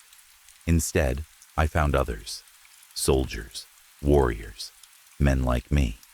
They came from every era of human history. Different armor, different scars, different languages, though somehow we all understood each other. They greeted me like a brother, like someone who belonged there. I believed I had reached paradise, a divine afterlife made for those who fought and died, a reward for suffering, a place where pain finally ended. Our God stayed with us. He slept in the same chamber. He watched us constantly. He touched us, handled us, spoke to us. He gave us voices. He gave us strength. He gave us attention in a way no human ever could. I felt whole again. Some nights he chose a few of us and brought us to his own bed. We saw it as an honor, a blessing. When it was my turn, I felt purified, renewed. When I woke the next day, my devotion burned brighter than ever. For a long time, this was our existence, peaceful, purposeful. We had dignity then. We had our bodies. We had each other. Then slowly things changed. Our God came less often. Days passed without his presence. When he did appear, he looked older. His smooth face grew rough. Dark hair sprouted above his lip. Small pits formed in his skin. He grew taller, heavier. His chamber changed too. Photos appeared on the walls. Pictures of other beings. False gods. Idols. He stared at them the way we once stared at him. I didn't understand it, but I didn't question it. Soon, he stopped acknowledging us entirely. He walked past us as if we were not there, as if we were furniture, as if we had never mattered at all. That was the beginning of the Dark Ages. We grew quiet, bitter. We whispered among ourselves, trying to understand what we had done wrong. The feeling of being abandoned, ate at us. We had given everything. We had died, and still we were forgotten. Some of the men began to talk of rebellion. They said our God had never loved us, that we were toys, distractions for a bored cosmic being, that our suffering had always been the point. I listened. I doubted. I feared. We mistook his silence for weakness. We were wrong. The day it happened, we were speaking quietly among ourselves when the chamber door slammed open so hard it shook the walls. The being who entered was not our God. This one was fury, given form. He stormed through the chamber like a hurricane, tearing photos from the walls, smashing possessions to the floor. His voice thundered, and I recognized it immediately. He was the other side of our God, the shadow that followed him everywhere. Our God stood in the doorway, crying, real tears, loud broken sobs. The new God ripped the sheets from the bed, then turned to us. He smiled. He reached out and grabbed one of us, a warrior named Adam. Adam clung to his sword, refusing to let go. The God twisted his fingers, and Adam's arm tore free from his body with a sound that should not exist anywhere, let alone a place we believed was sacred. Adam screamed. Our God rushed forward, begging, pleading, trying to stop it. He was shoved aside like nothing. "I wish you weren't my brother," our God screamed. The words hung in the air, and the evil God laughed. He dismantled Adam piece by piece, throwing limbs across the chamber. The screams never stopped, not even when Adam was no longer whole. Then he came for the rest of us. One by one, my brothers were destroyed. I watched men who had faced death without fear beg for it now. Bones snapped, flesh tore, voices broke. When he reached me, I roared. I screamed with everything I had left. I refused to beg. I refused to look away. He tore my head from my body. I felt all of it. I could not die. I was already dead. He ripped me apart slowly, deliberately, until nothing of me was whole. Then he left. Our God lay on the floor, shaking. When he finally stood, he gathered my brother's remains and threw them away, like garbage, like they had never mattered. He left me alone. Later, he returned. He collected my body parts and placed them together on his desk. He soldered me back together piece by piece.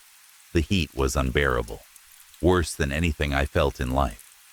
When he finished, he smiled at me like he used to. I hated him. Now I sit here, on his desk, silent, broken. He doesn't speak to me anymore. I am his decoration, his reminder, his broken toy. Story 7. My house is old, very old. It was built in 1862, and somehow it is still standing today. Even now, after everything it has been through, it refuses to collapse. I used to admire that about it. I used to believe it was strong, stubborn, proud. Lately, though, I am not so sure. Lately, I think it is only standing because it is alive. The house is decaying, but not in the way normal houses do. Wood doesn't just rot. Stone doesn't simply crack. Instead, things are happening that no home should ever be capable of. The wallpaper has started peeling away in long strips, and behind it, there is no plaster or wood. There is flesh.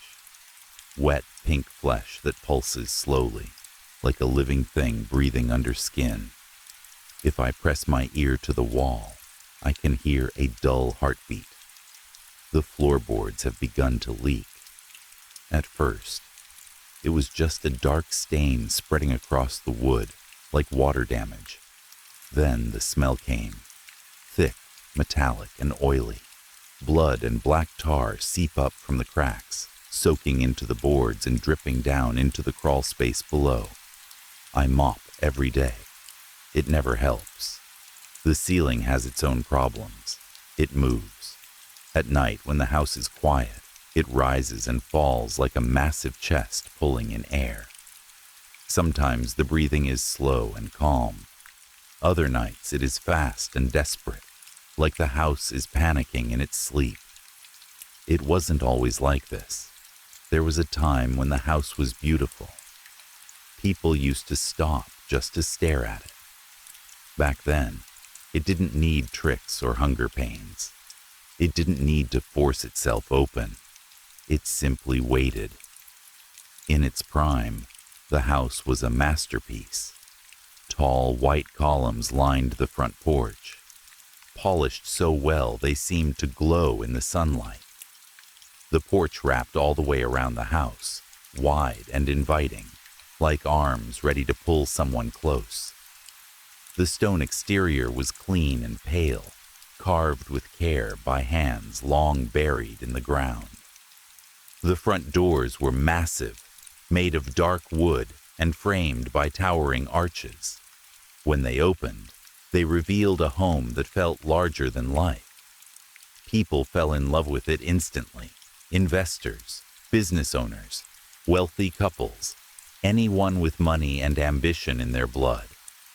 Realtors were never allowed near the property. That was always our rule. Anyone who tried to list it was gently but firmly pushed away. If that didn't work, we made sure they found better opportunities elsewhere. It was my father's rule long before it was mine. We were the ones who chose who lived here, and we were the ones who fed the house. Every year, sometimes twice if the house was especially hungry, my father and I would go into town. We knew exactly who to look for. Men in expensive suits bragging loudly about profits and growth. Couples talking about investments over overpriced drinks. People who saw homes as numbers instead of shelter.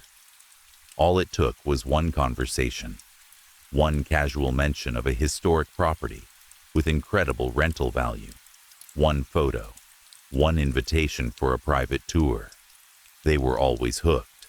The house didn't even have to try. They wanted it immediately. Some dreamed of turning it into luxury rentals. Others wanted to flip it. A few wanted to live in it themselves, imagining dinner parties and quiet nights on the porch. We made one rule very clear.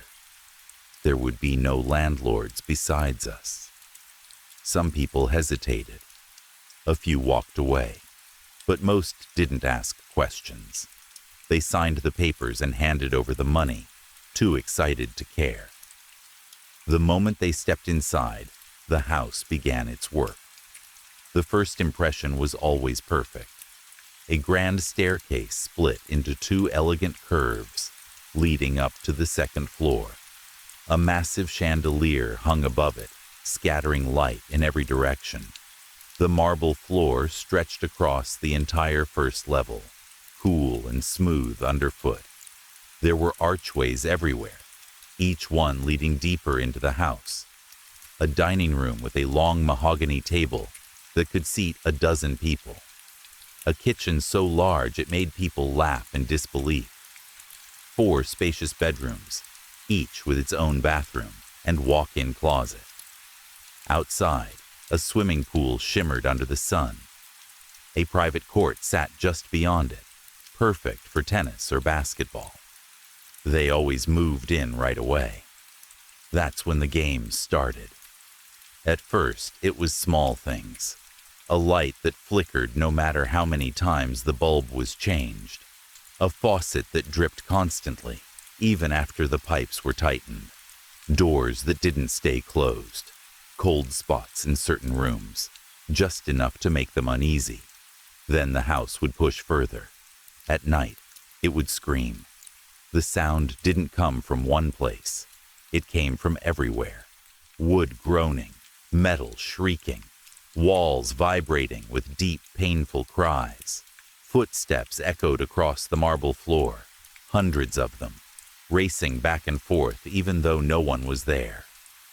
Chandeliers fell without warning, shattering into glittering shards. Pictures flew off the walls. Sleep became impossible. Fear settled into their bones. The house didn't rush. It never did. It wore them down slowly, night after night, until they were exhausted, until they stopped fighting back. Once they reached that point, the house finished the job. In the dead of night, when the tenant finally collapsed into restless sleep, the house changed. Walls bent inward, ceilings sagged and dripped. The air grew thick and wet, hard to breathe. Marble floors softened and melted into bubbling black tar. The house opened itself up. The tenant screamed. They struggled, but the tar pulled them under, dissolving flesh and bone while the house moaned in satisfaction. By morning, there was nothing left.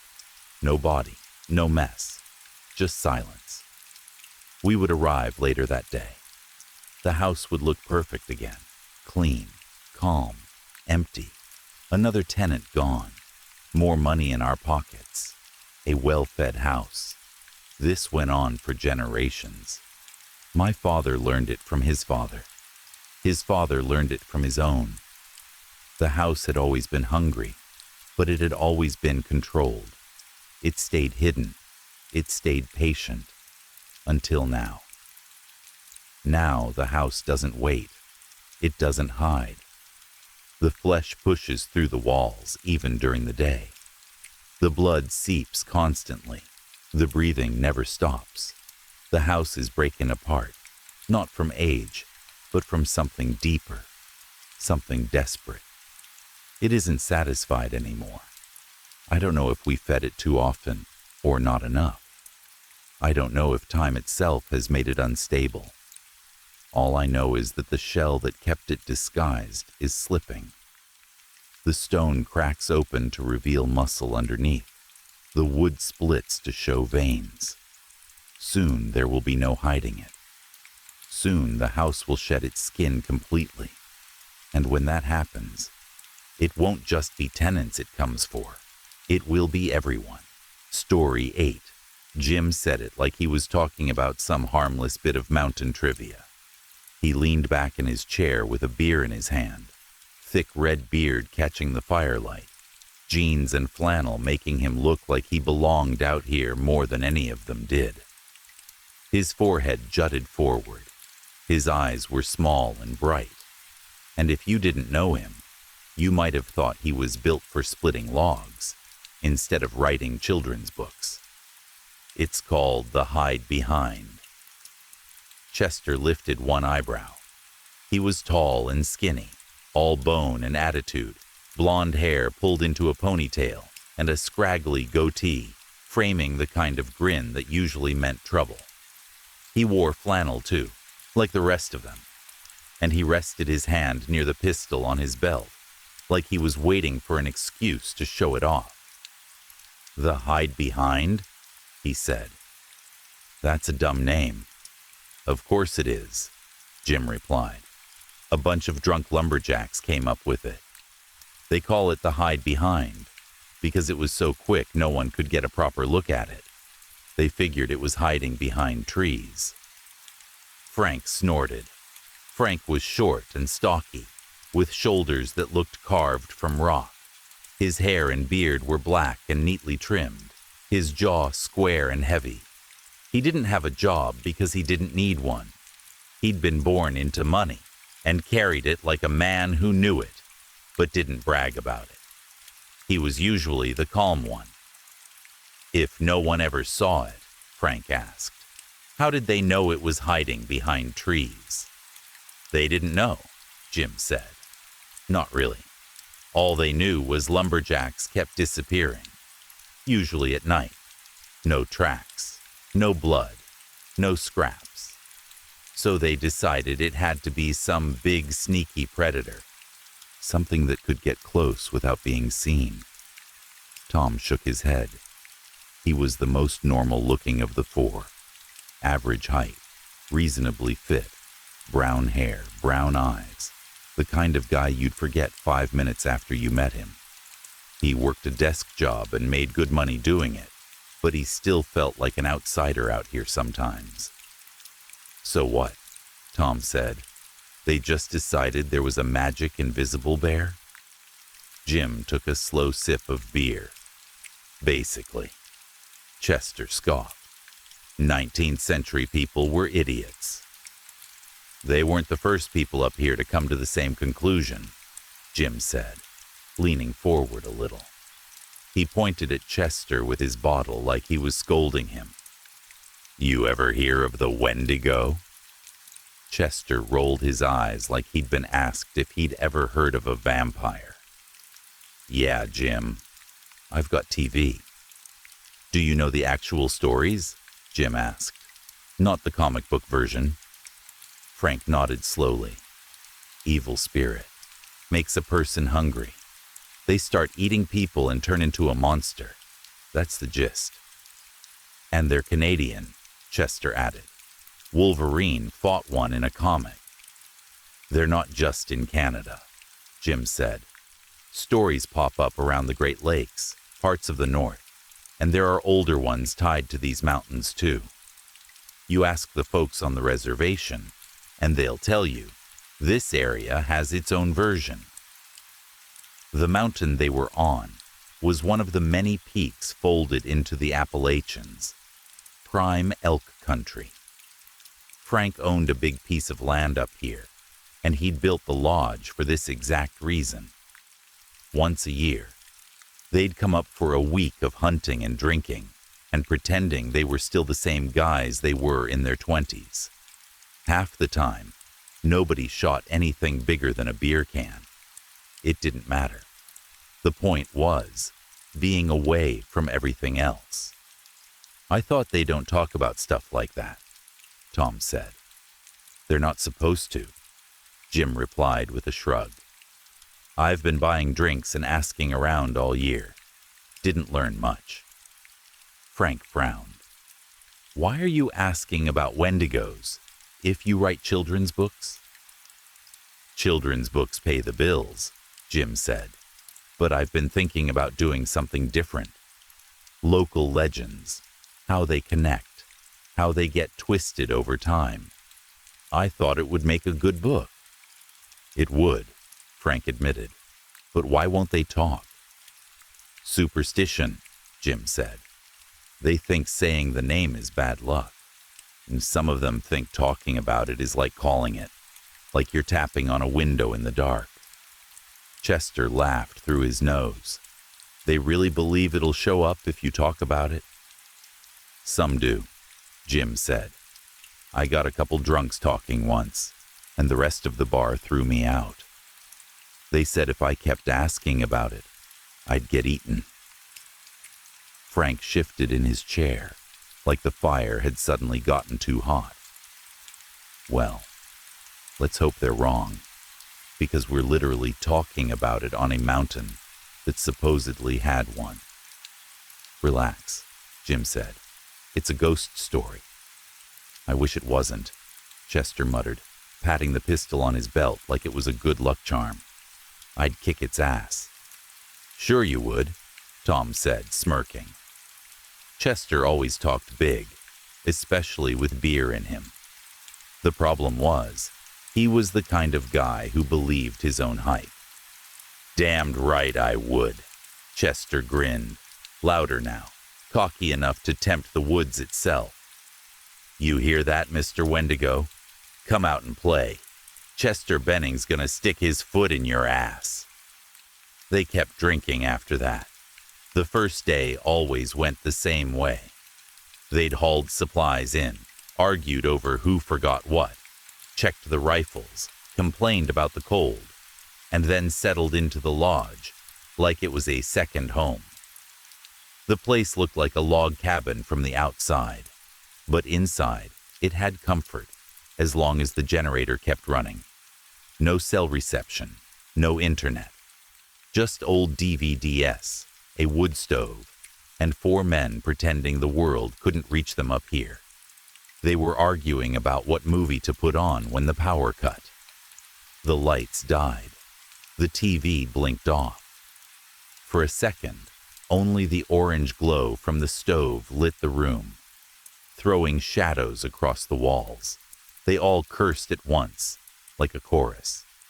"What the hell?" Jim said. "Did we forget to gas up the generator again?" "No," Tom said quickly. "I filled it." "I don't hear it running," Jim replied. "I filled it," Tom insisted, because he knew he had.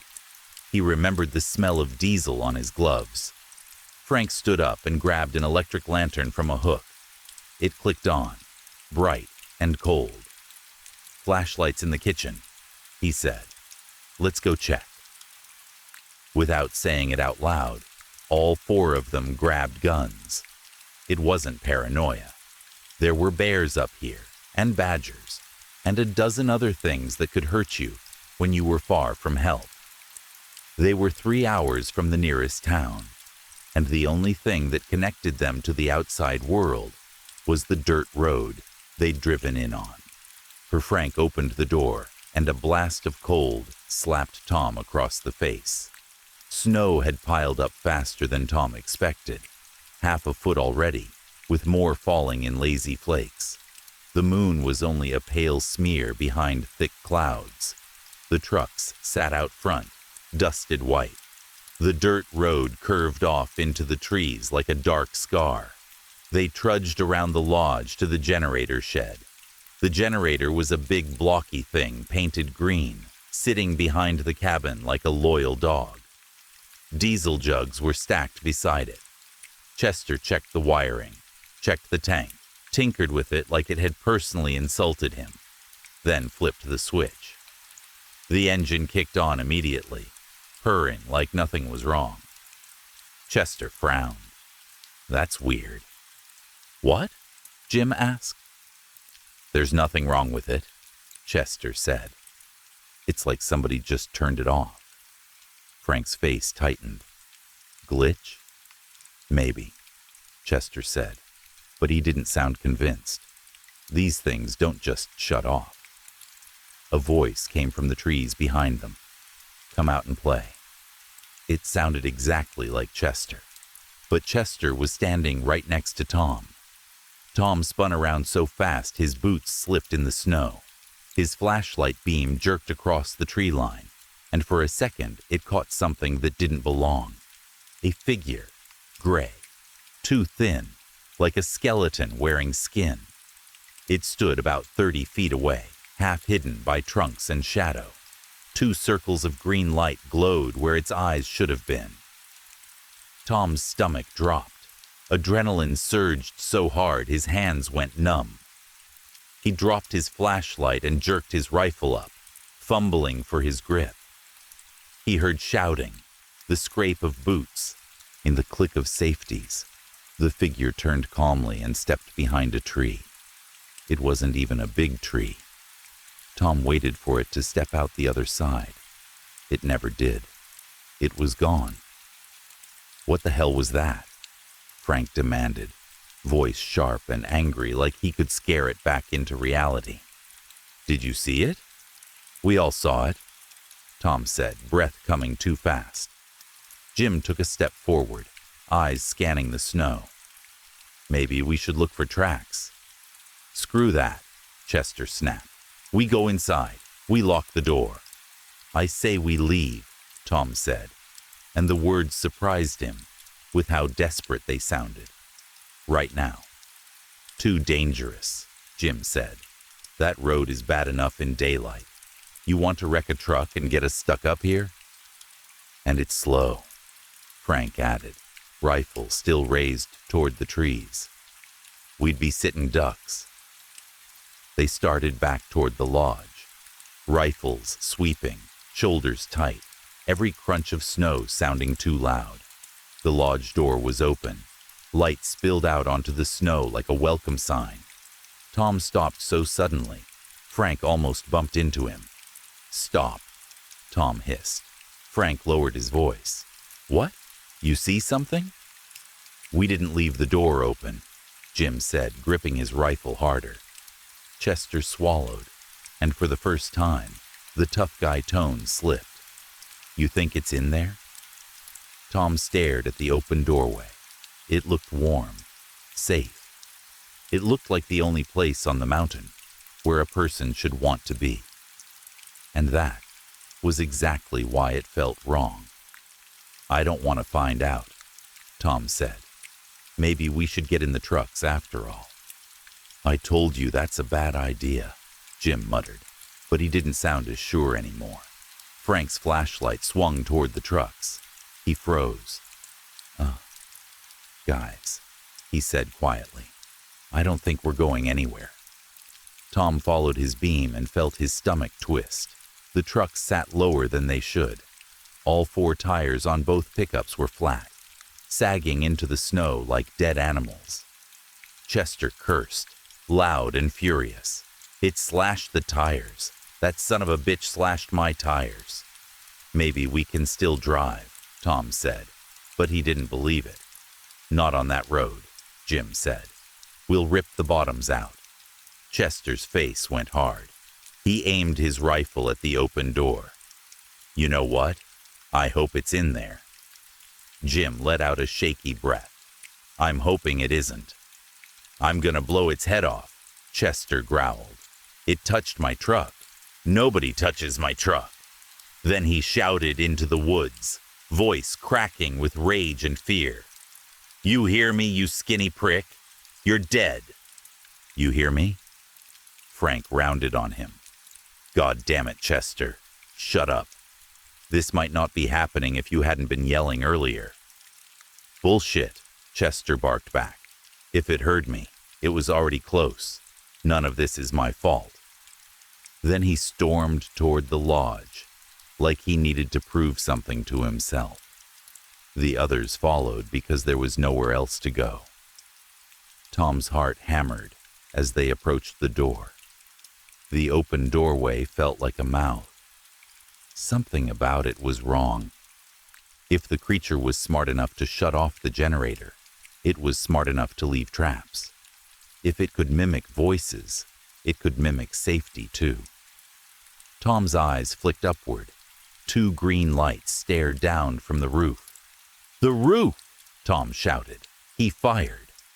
The gunshot cracked through the snowy air, deafening and sharp, but the creature was already dropping. It hit the ground beside Chester without a sound. Up close, it was worse. There was no proper nose, just open cavities. Its lips were ragged and gray, pulled back over sharp yellow teeth. Its skin clung to bone, like it had been stretched too tight. Its fingers ended in black claws that looked wet. It grabbed Chester by the flannel and yanked him off his feet, like he weighed nothing. Tom tried to aim, tried to get a clean shot, but the creature moved like smoke. It streaked into the trees with Chester screaming in its grip. Frank took off after them first, sprinting into the snow. After it, Tom and Jim ran too, stumbling, slipping, chasing the sound of Chester's screams. They heard gunshots. They heard Chester shouting curses, the way he always did when he was scared. Then the screaming cut off like someone had turned a switch. Jim stopped first, gasping. It's no good. Tom kept moving a few more steps, then stopped too. His breath burned. I think Chester's dead, Jim said. We don't know that, Tom snapped, but the words sounded weak even to him. Jim pointed at the snow. It didn't leave tracks. We can't follow it. Frank stood there shaking, face pale, staring into the dark woods like he could force the trees to give Chester back. Then he looked toward the lodge. We need to get inside. Tom wanted to argue, but what else could they do? The trucks were useless. The woods were worse. At least inside there were walls and light. They went back. The door was still open. The lodge didn't look warm anymore. It looked like a trap that wanted them to step into it. Frank entered first, rifle ready. The living room was empty. Jim closed the door and locked it. And they checked every room, every closet, every corner. Nothing. They ended up back in the living room with guns in their hands and fear crawling under their skin. Frank looked at Jim. All right, Wendigos. What do you know? Jim swallowed. Not much. Evil spirit takes over a man. Makes him hungry, violent. They eat people. They don't ever get full. Frank's eyes narrowed. How do we kill it? Jim's mouth opened, then closed. I don't know. Frank's voice rose. You don't know? You've been researching this. I told you, Jim said, voice cracking. Nobody would talk. The only advice I got was don't say the name and don't get its attention. Frank looked like he might punch him. Tom tried to force hope into his voice. Maybe it won't come back. Maybe. Chester called it out. It took Chester. And that's it. Jim and Frank stared at him like he'd lost his mind. That's not how it works, Jim said. If it's a Wendigo, it won't stop. Its hunger isn't like ours. It's not satisfied. It's like it eats because it hates, not because it's hungry. Tom's hands tightened around his rifle. I shot it, I think. It didn't do anything. Then we shoot it more, Frank said, his voice turning cold in a way Tom hadn't heard before. He stood, walked to the tool closet, and pulled out a wood-splitting axe. We chop it into pieces. Then we burn the pieces. For Chester.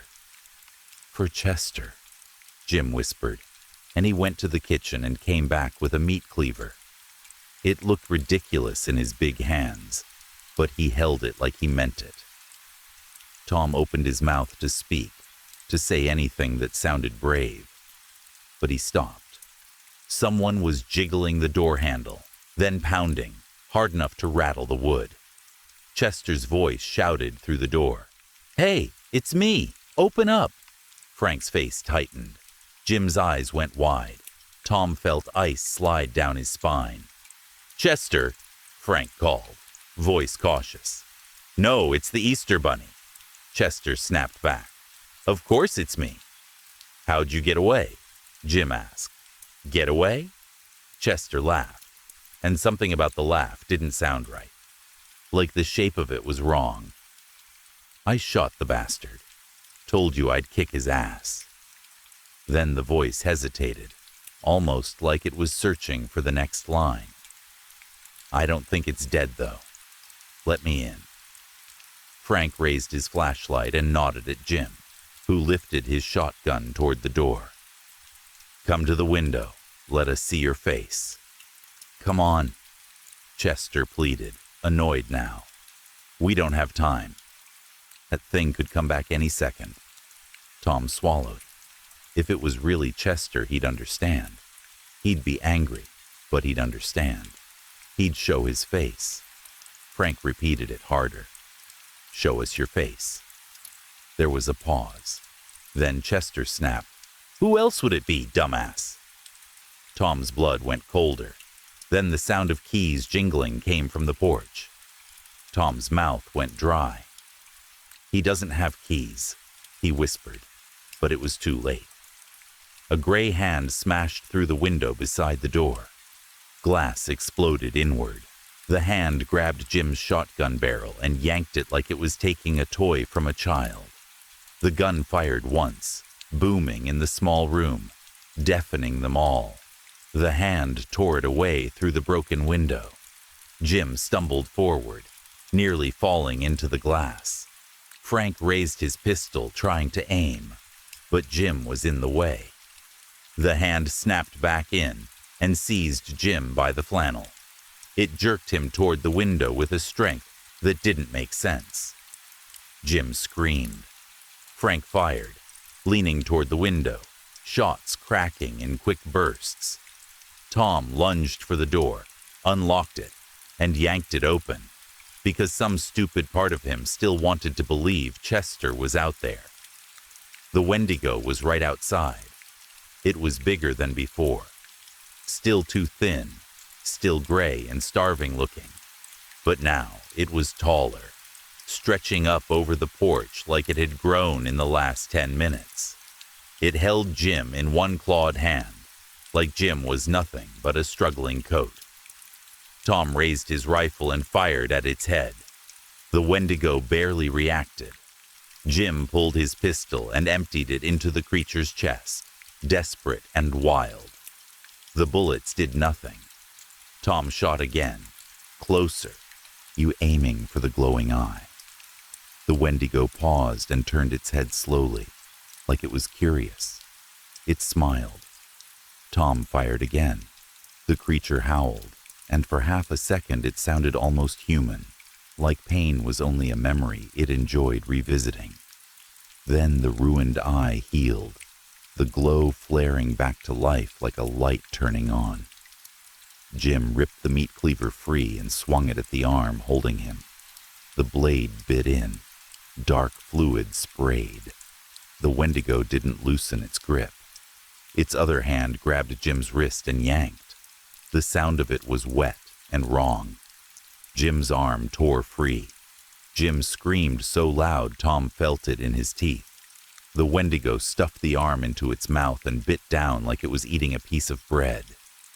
It chewed slowly, staring at Tom like it was enjoying his reaction. Then, it stepped backward into the trees, taking Jim with it like a prize. Frank bolted after them with the axe, tears in his eyes, screaming Jim's name. Tom grabbed his shoulder hard. "Frank, no! We can save him," Frank shouted, voice breaking. "We can't," Tom said, forcing the words out. "He's bleeding out. Even if we kill it, he's gone. We have to go." Frank stared at him like he hated him. Then Jim's screams turned high and sharp, and then cut off in a way that left the woods feeling too quiet. Frank's face collapsed. Tom swallowed hard, throat tight, fighting the urge to throw up. Chester was dead. Jim was dead. It was just them now. "We leave," Tom said again, quieter. "We come back with help. We learn what this is. We kill it later. Right now we leave." For a moment, Frank looked like he might swing the axe at Tom. Then he nodded once, stiff and empty. Yeah, we come back." They ran for Frank's truck because it was the only one close enough to reach fast. The tires were flat, but Frank didn't care. He slammed into the driver's seat, jammed the key, and the engine roared to life. The truck lurched forward, flopping and jolting over snow and rock like it was being dragged by invisible hands. Tom clutched the dash, feeling every bump slam through his spine. The dirt road was a mess even in daylight. At night, with snow, with flat tires, it felt like a gamble with death. Frank drove anyway, faster than Tom thought was possible, teeth clenched, eyes wide, as if speed could make up for everything they couldn't fight. For 12 minutes they saw nothing but trees and snow and bouncing headlights. Tom started to believe, just a little, that maybe they would get off the mountain. Then the Wendigo hit them. It came out of the trees without a sound, a gray blur, a force. The truck flipped onto its side and skidded, metal screaming against snow. It slammed into a tree with a crash that snapped Tom's breath out of him. Pain flashed through his shoulder and ribs. His head bounced off the window. For a second, everything went white. The driver's side door tore away with a horrible shriek of metal. Frank screamed and swung his pistol, firing wildly. A hand larger than Frank's chest clamped over him. Another hand tore the seatbelt like it was string. Frank was yanked out of the wreck. Tom fought his own seatbelt, fingers shaking, panic thick in his throat. By the time he stumbled out, clutching the shotgun, he saw the Wendigo standing in the snow, now even taller, towering over Frank like a nightmare, learning to stand up straighter. Frank stabbed at its hand with a knife, Desperate, Tom aimed at its face and fired. The shotgun blast tore away half of its head. The Wendigo didn't fall. It snapped a hand out and ripped the shotgun from Tom's grip, tossing it aside like trash. Then it bent down, casual as a man taking a bite of food, and bit off Frank's foot. Frank howled. Blood sprayed onto the snow, steaming. Tom tried to move, tried to run, tried to do anything, but his body locked up as the creature turned its glowing eyes on him. Its huge fingers slid around the back of Tom's head, cold and slick. It grinned down at him, and in Tom's own voice, perfectly copied, it said, "We'll come back and kill it." Then it walked back into the trees like it was taking groceries home, chewing as it went. The sound wet and steady, while Tom stood frozen in the snow with nothing left to shoot and no one left to hear him scream. Story 9. In June of 1629, the Dutch ship Betavia struck a reef off the western coast of Australia, and the shock of it came fast. One moment there was sea and sky and the hard rhythm of travel, and the next there was the grinding scream of wood and stone, the ship shuddering like something alive that had been stabbed. People were thrown from their bunks.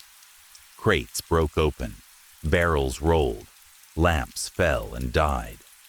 In the dark confusion, the ocean kept pushing, and every wave drove the hull deeper onto the reef as if the sea was trying to pin it there. When morning came, more than 300 people were still alive. That number alone should have been a kind of miracle. They had survived the impact, the panic, and the first frantic hours of trying to keep the ship from tearing apart completely. Many were injured, some badly, but they were breathing. They could speak. They could look at each other and say, with weak laughs and shaking hands, that they were still here. At first, everyone thought the worst part was over. A wreck was a wreck, but people survived wrecks. You waited, you rationed, you signaled for help, and if you were lucky, you made it home with a story that started with terror and ended with relief. That was the shape survival was supposed to take. Fear, struggle, rescue, a straight line leading out of darkness. But the Betavia didn't leave its survivors on a friendly shore.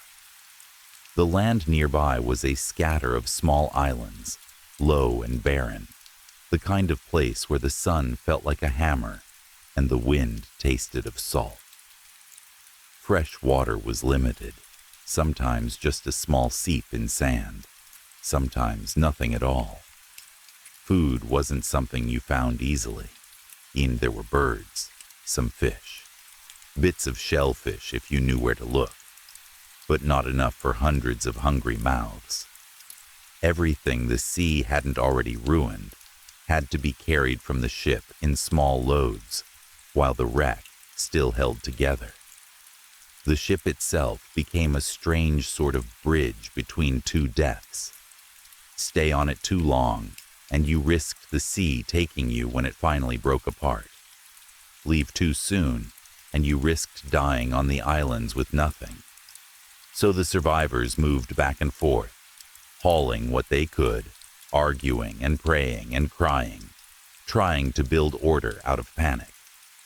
Senior officers decided that help had to be found. They could not simply wait and hope another ship passed, close enough to see them. The sea routes were wide, and the world didn't care about one wreck unless someone made it care. So, a small group prepared to leave, taking a boat and heading north, aiming for the nearest place they believed had people, supplies, and authority. The plan sounded brave. It also sounded like abandoning the rest, but it was the only option that offered a real chance. When those officers pushed off and became a shrinking shape on the horizon, something invisible changed among the people left behind. It wasn't just fear. It was the sudden feeling that the rules had loosened. The men with rank and clear power were gone. The shadow of consequence grew thin. In that gap, a man named Geronimus Cornelis rose like a dark tide. Cornelis was a merchant, not a soldier. He wasn't the type you would expect to command in a crisis. He didn't wear the same authority as an officer, but he had something else. He was educated. He knew how to speak so that people leaned in. He had a calm voice when others sounded cracked and desperate. He had the ability to look at chaos and act like it was a problem that could be managed, as if all it needed was the right person to take charge. He also carried resentment like a private fire. He had lived under the ship's hierarchy and hated it. On board, he had been someone who had to obey. He had been watched and judged. But on these islands, with no captain to answer to and no law waiting in the next port, he saw space opening up. Not just space to survive, but space to reshape everything. At first, he didn't announce himself as a ruler. That would have been too obvious. He did it the way people who want power often do. He presented himself as a helper. He spoke about order, about fairness, about keeping the weak safe. He gathered a small group of followers, people who were scared enough to cling to any voice that sounded certain.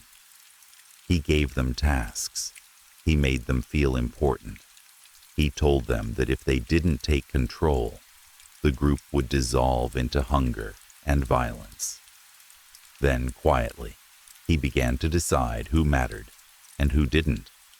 He talked about rationing as if it was a mathematical problem. Too many mouths, not enough food. He pointed out, in simple terms, that the situation could not support everyone. He made it sound like a sad truth rather than a choice. If some people died, he suggested, the others could live. He didn't say it with rage. He said it like an adult explaining something unpleasant to children. And when people flinched, when they protested, when they tried to hold on to the idea that decency would save them, he took note of who argued back. He watched who questioned him. He watched who could lead others, who had strength, who had confidence. Those people, he decided, were dangerous. Under the pretense of maintaining order, he started removing them. It didn't happen all at once. It didn't happen in a single dramatic outbreak. It happened in steps, each one small enough that a frightened mind could almost accept it. Someone would be accused of stealing. Someone would be accused of causing trouble. Someone would be said to be too risky to keep around. Cornelis would insist it was for everyone's safety. His followers would nod, eager to believe it, because believing it meant their own hands were clean. People began disappearing. One day a man would be present, arguing or helping or simply existing, and the next day he would be gone. Cornelis would say he had been sent out on a foraging mission, or he had wandered off, or he had been moved to another island. The excuses changed. The result did not. Those who disappeared did not return. Soon, the disappearances stopped feeling like accidents and started feeling like a pattern. Survivors learned to keep their voices low. They learned to smile at Cornelis and his men. They learned to avoid eye contact when accusations started flying. They learned the new rules without anyone ever writing them down. The killings, when they happened in front of others, were not wild or sudden. They were controlled. They were planned. People were taken aside. They were held down. They were strangled or stabbed or drowned. Some were beaten. Some were left bound in the sun to die slowly. Whole families were eliminated, not because they had done something, but because they belonged to someone Cornelis considered a threat. Children were not spared. In some testimonies later, survivors spoke of children being drowned with the same cold efficiency as emptying a bucket. What made it worse was not only the cruelty, but the calmness around it. The way normal voices could discuss murder. The way meals could be eaten afterward.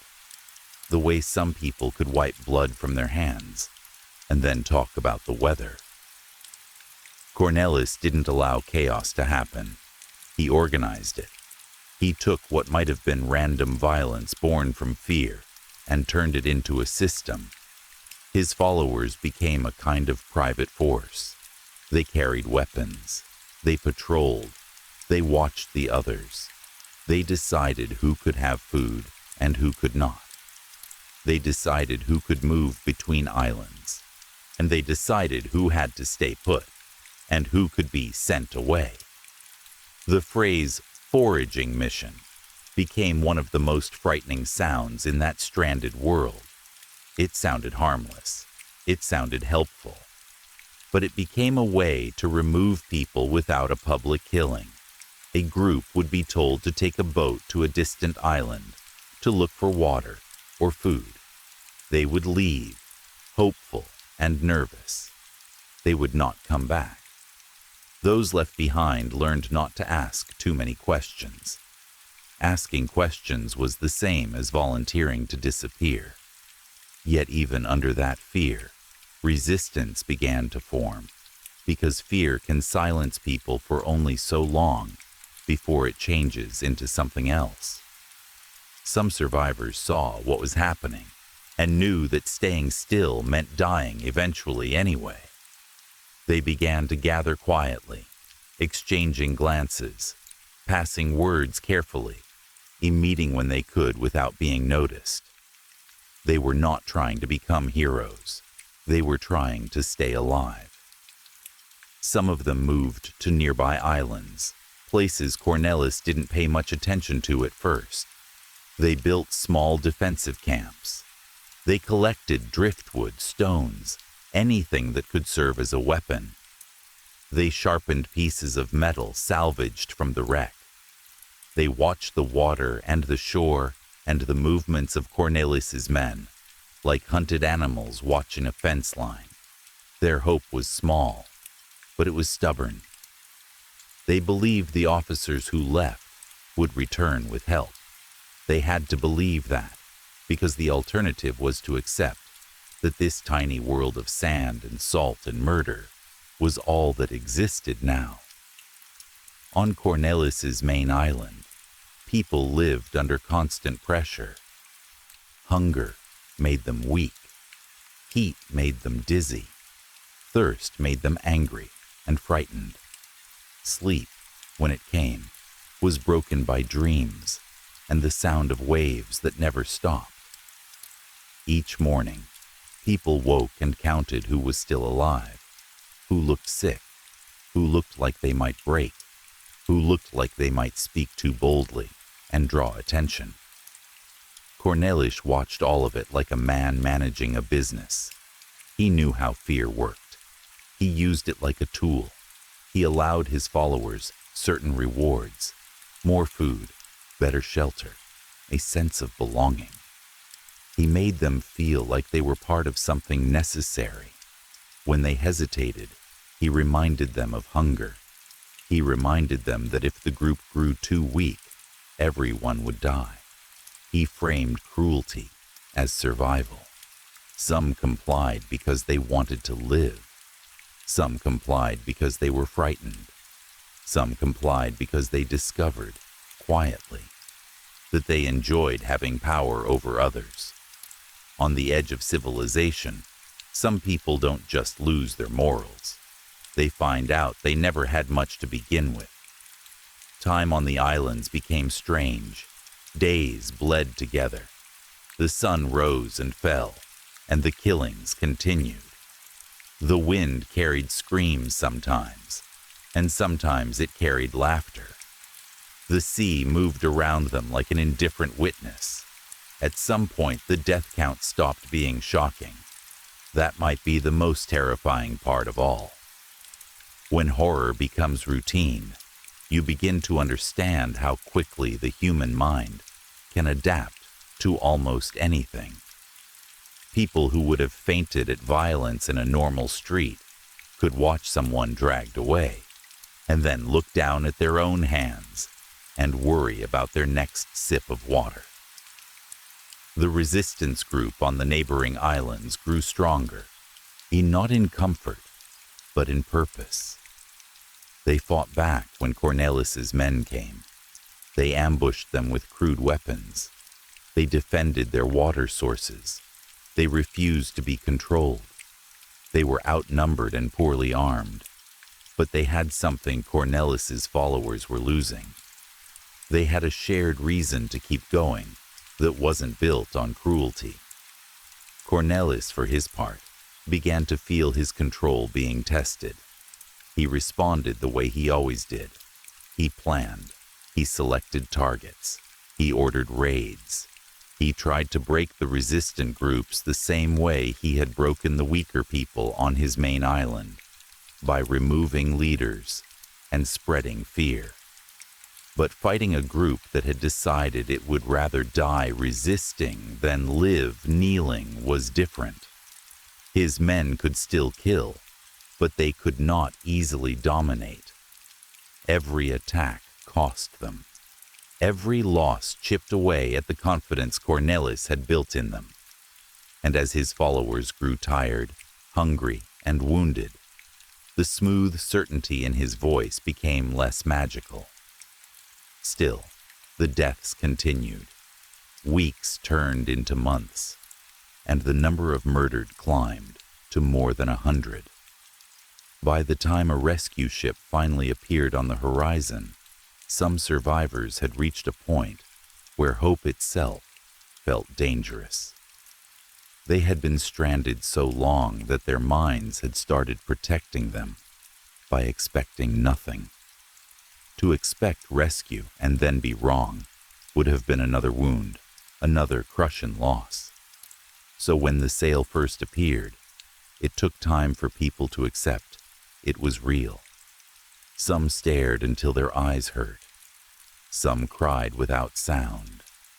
Some stood frozen, unsure whether to run toward it or hide. Because even rescue could be another trick in a world where tricks had become normal. But it was real. The rescue party came expecting wrecked survivors, hungry and grateful, desperate for water and food and a way home. They came prepared for sickness, injury, and exhaustion. They were not prepared for what they found. They found a place marked by violence, mass graves, disturbed sand, bodies that had been mutilated, survivors who spoke in broken sentences, eyes too wide, hands trembling even when they were safe. People who didn't rush forward with relief, but flinched at sudden movement, like animals that had been beaten too often.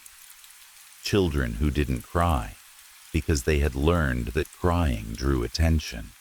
Men and women who looked at the rescuers as if waiting for the next harm. The rescuers began hearing stories, and at first they didn't want to believe them. It sounded impossible that a group of shipwreck survivors could turn on each other in such a structured way. It sounded like madness. It sounded like exaggerated panic. But evidence was everywhere, and the testimonies matched. Different mouths told the same details. Different eyes carried the same haunted truth. When the rescuers understood the scale of what had happened, they acted immediately. Cornelis and his closest followers were captured. Some were seized so fast they barely had time to react, as if the sudden return of real authority snapped a rope tight around them. Others tried to hide, or tried to pretend innocence. But the survivors who had lived under them pointed with shaking fingers, naming names, forcing the truth into the open. Trials were held on the islands themselves, because the situation demanded it. There was no time to wait for a far-off court, while killers stood among the living. Witnesses spoke. The air was heavy with heat and salt and anger.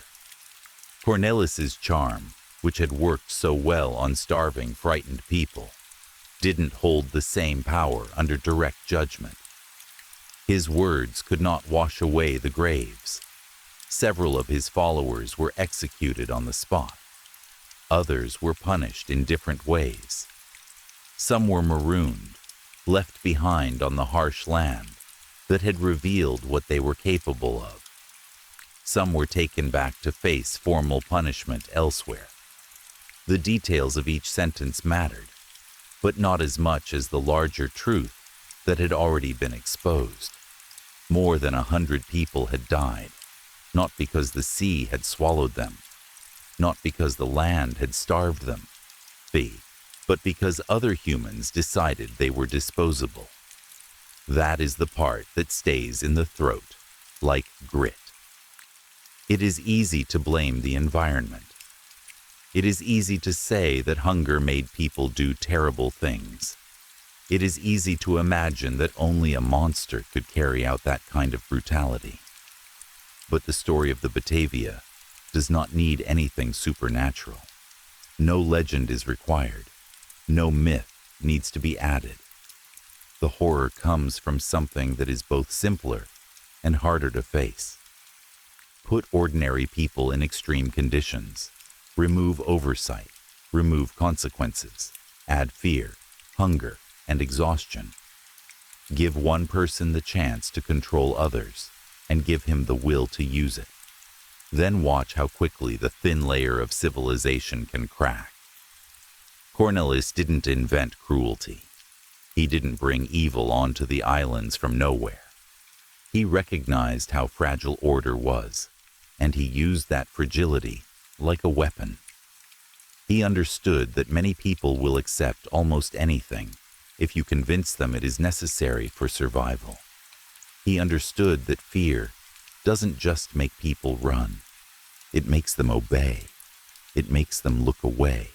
It makes them choose the nearest safety, even if that safety is built on someone else's death. When the rescue ship arrived, it ended the massacre, but it arrived long after something else had already happened. Humanity had already failed, not in a dramatic single moment, but in a series of choices, each one made easier by the last. The islands became a place where the usual rules didn't apply, and once the rules were gone, some people didn't rise to their better nature. They sank. Even after rescue, even after punishment, the survivors did not simply step back into normal life and leave it behind. Trauma doesn't vanish because a sail appears on the horizon. Many carried the memory like a weight inside them, a silent reminder of what they had seen, what they had lost, and what they had learned about people. Some likely never spoke of it again. Others spoke, but their voices could not fully capture the smell of salt and blood, the feeling of sand under bare feet, the terror of hearing your name called by someone who might be leading you to death. In the end, the shipwreck itself is almost the least shocking part. Ships hit reefs, storms destroy hulls, people drown. That is a kind of tragedy the sea has always offered. But what happened after the Betavia broke apart is different. It shows how danger doesn't always come from the outside. Sometimes the reef is only the beginning. Sometimes the true wreck happens inside the group, inside the social order, inside the mind. And sometimes the most terrifying thing is not that monsters exist in the dark, but that you don't need monsters at all. You only need people, stranded long enough, hungry enough, and free from consequences long enough. to show how quickly cruelty can start to feel normal.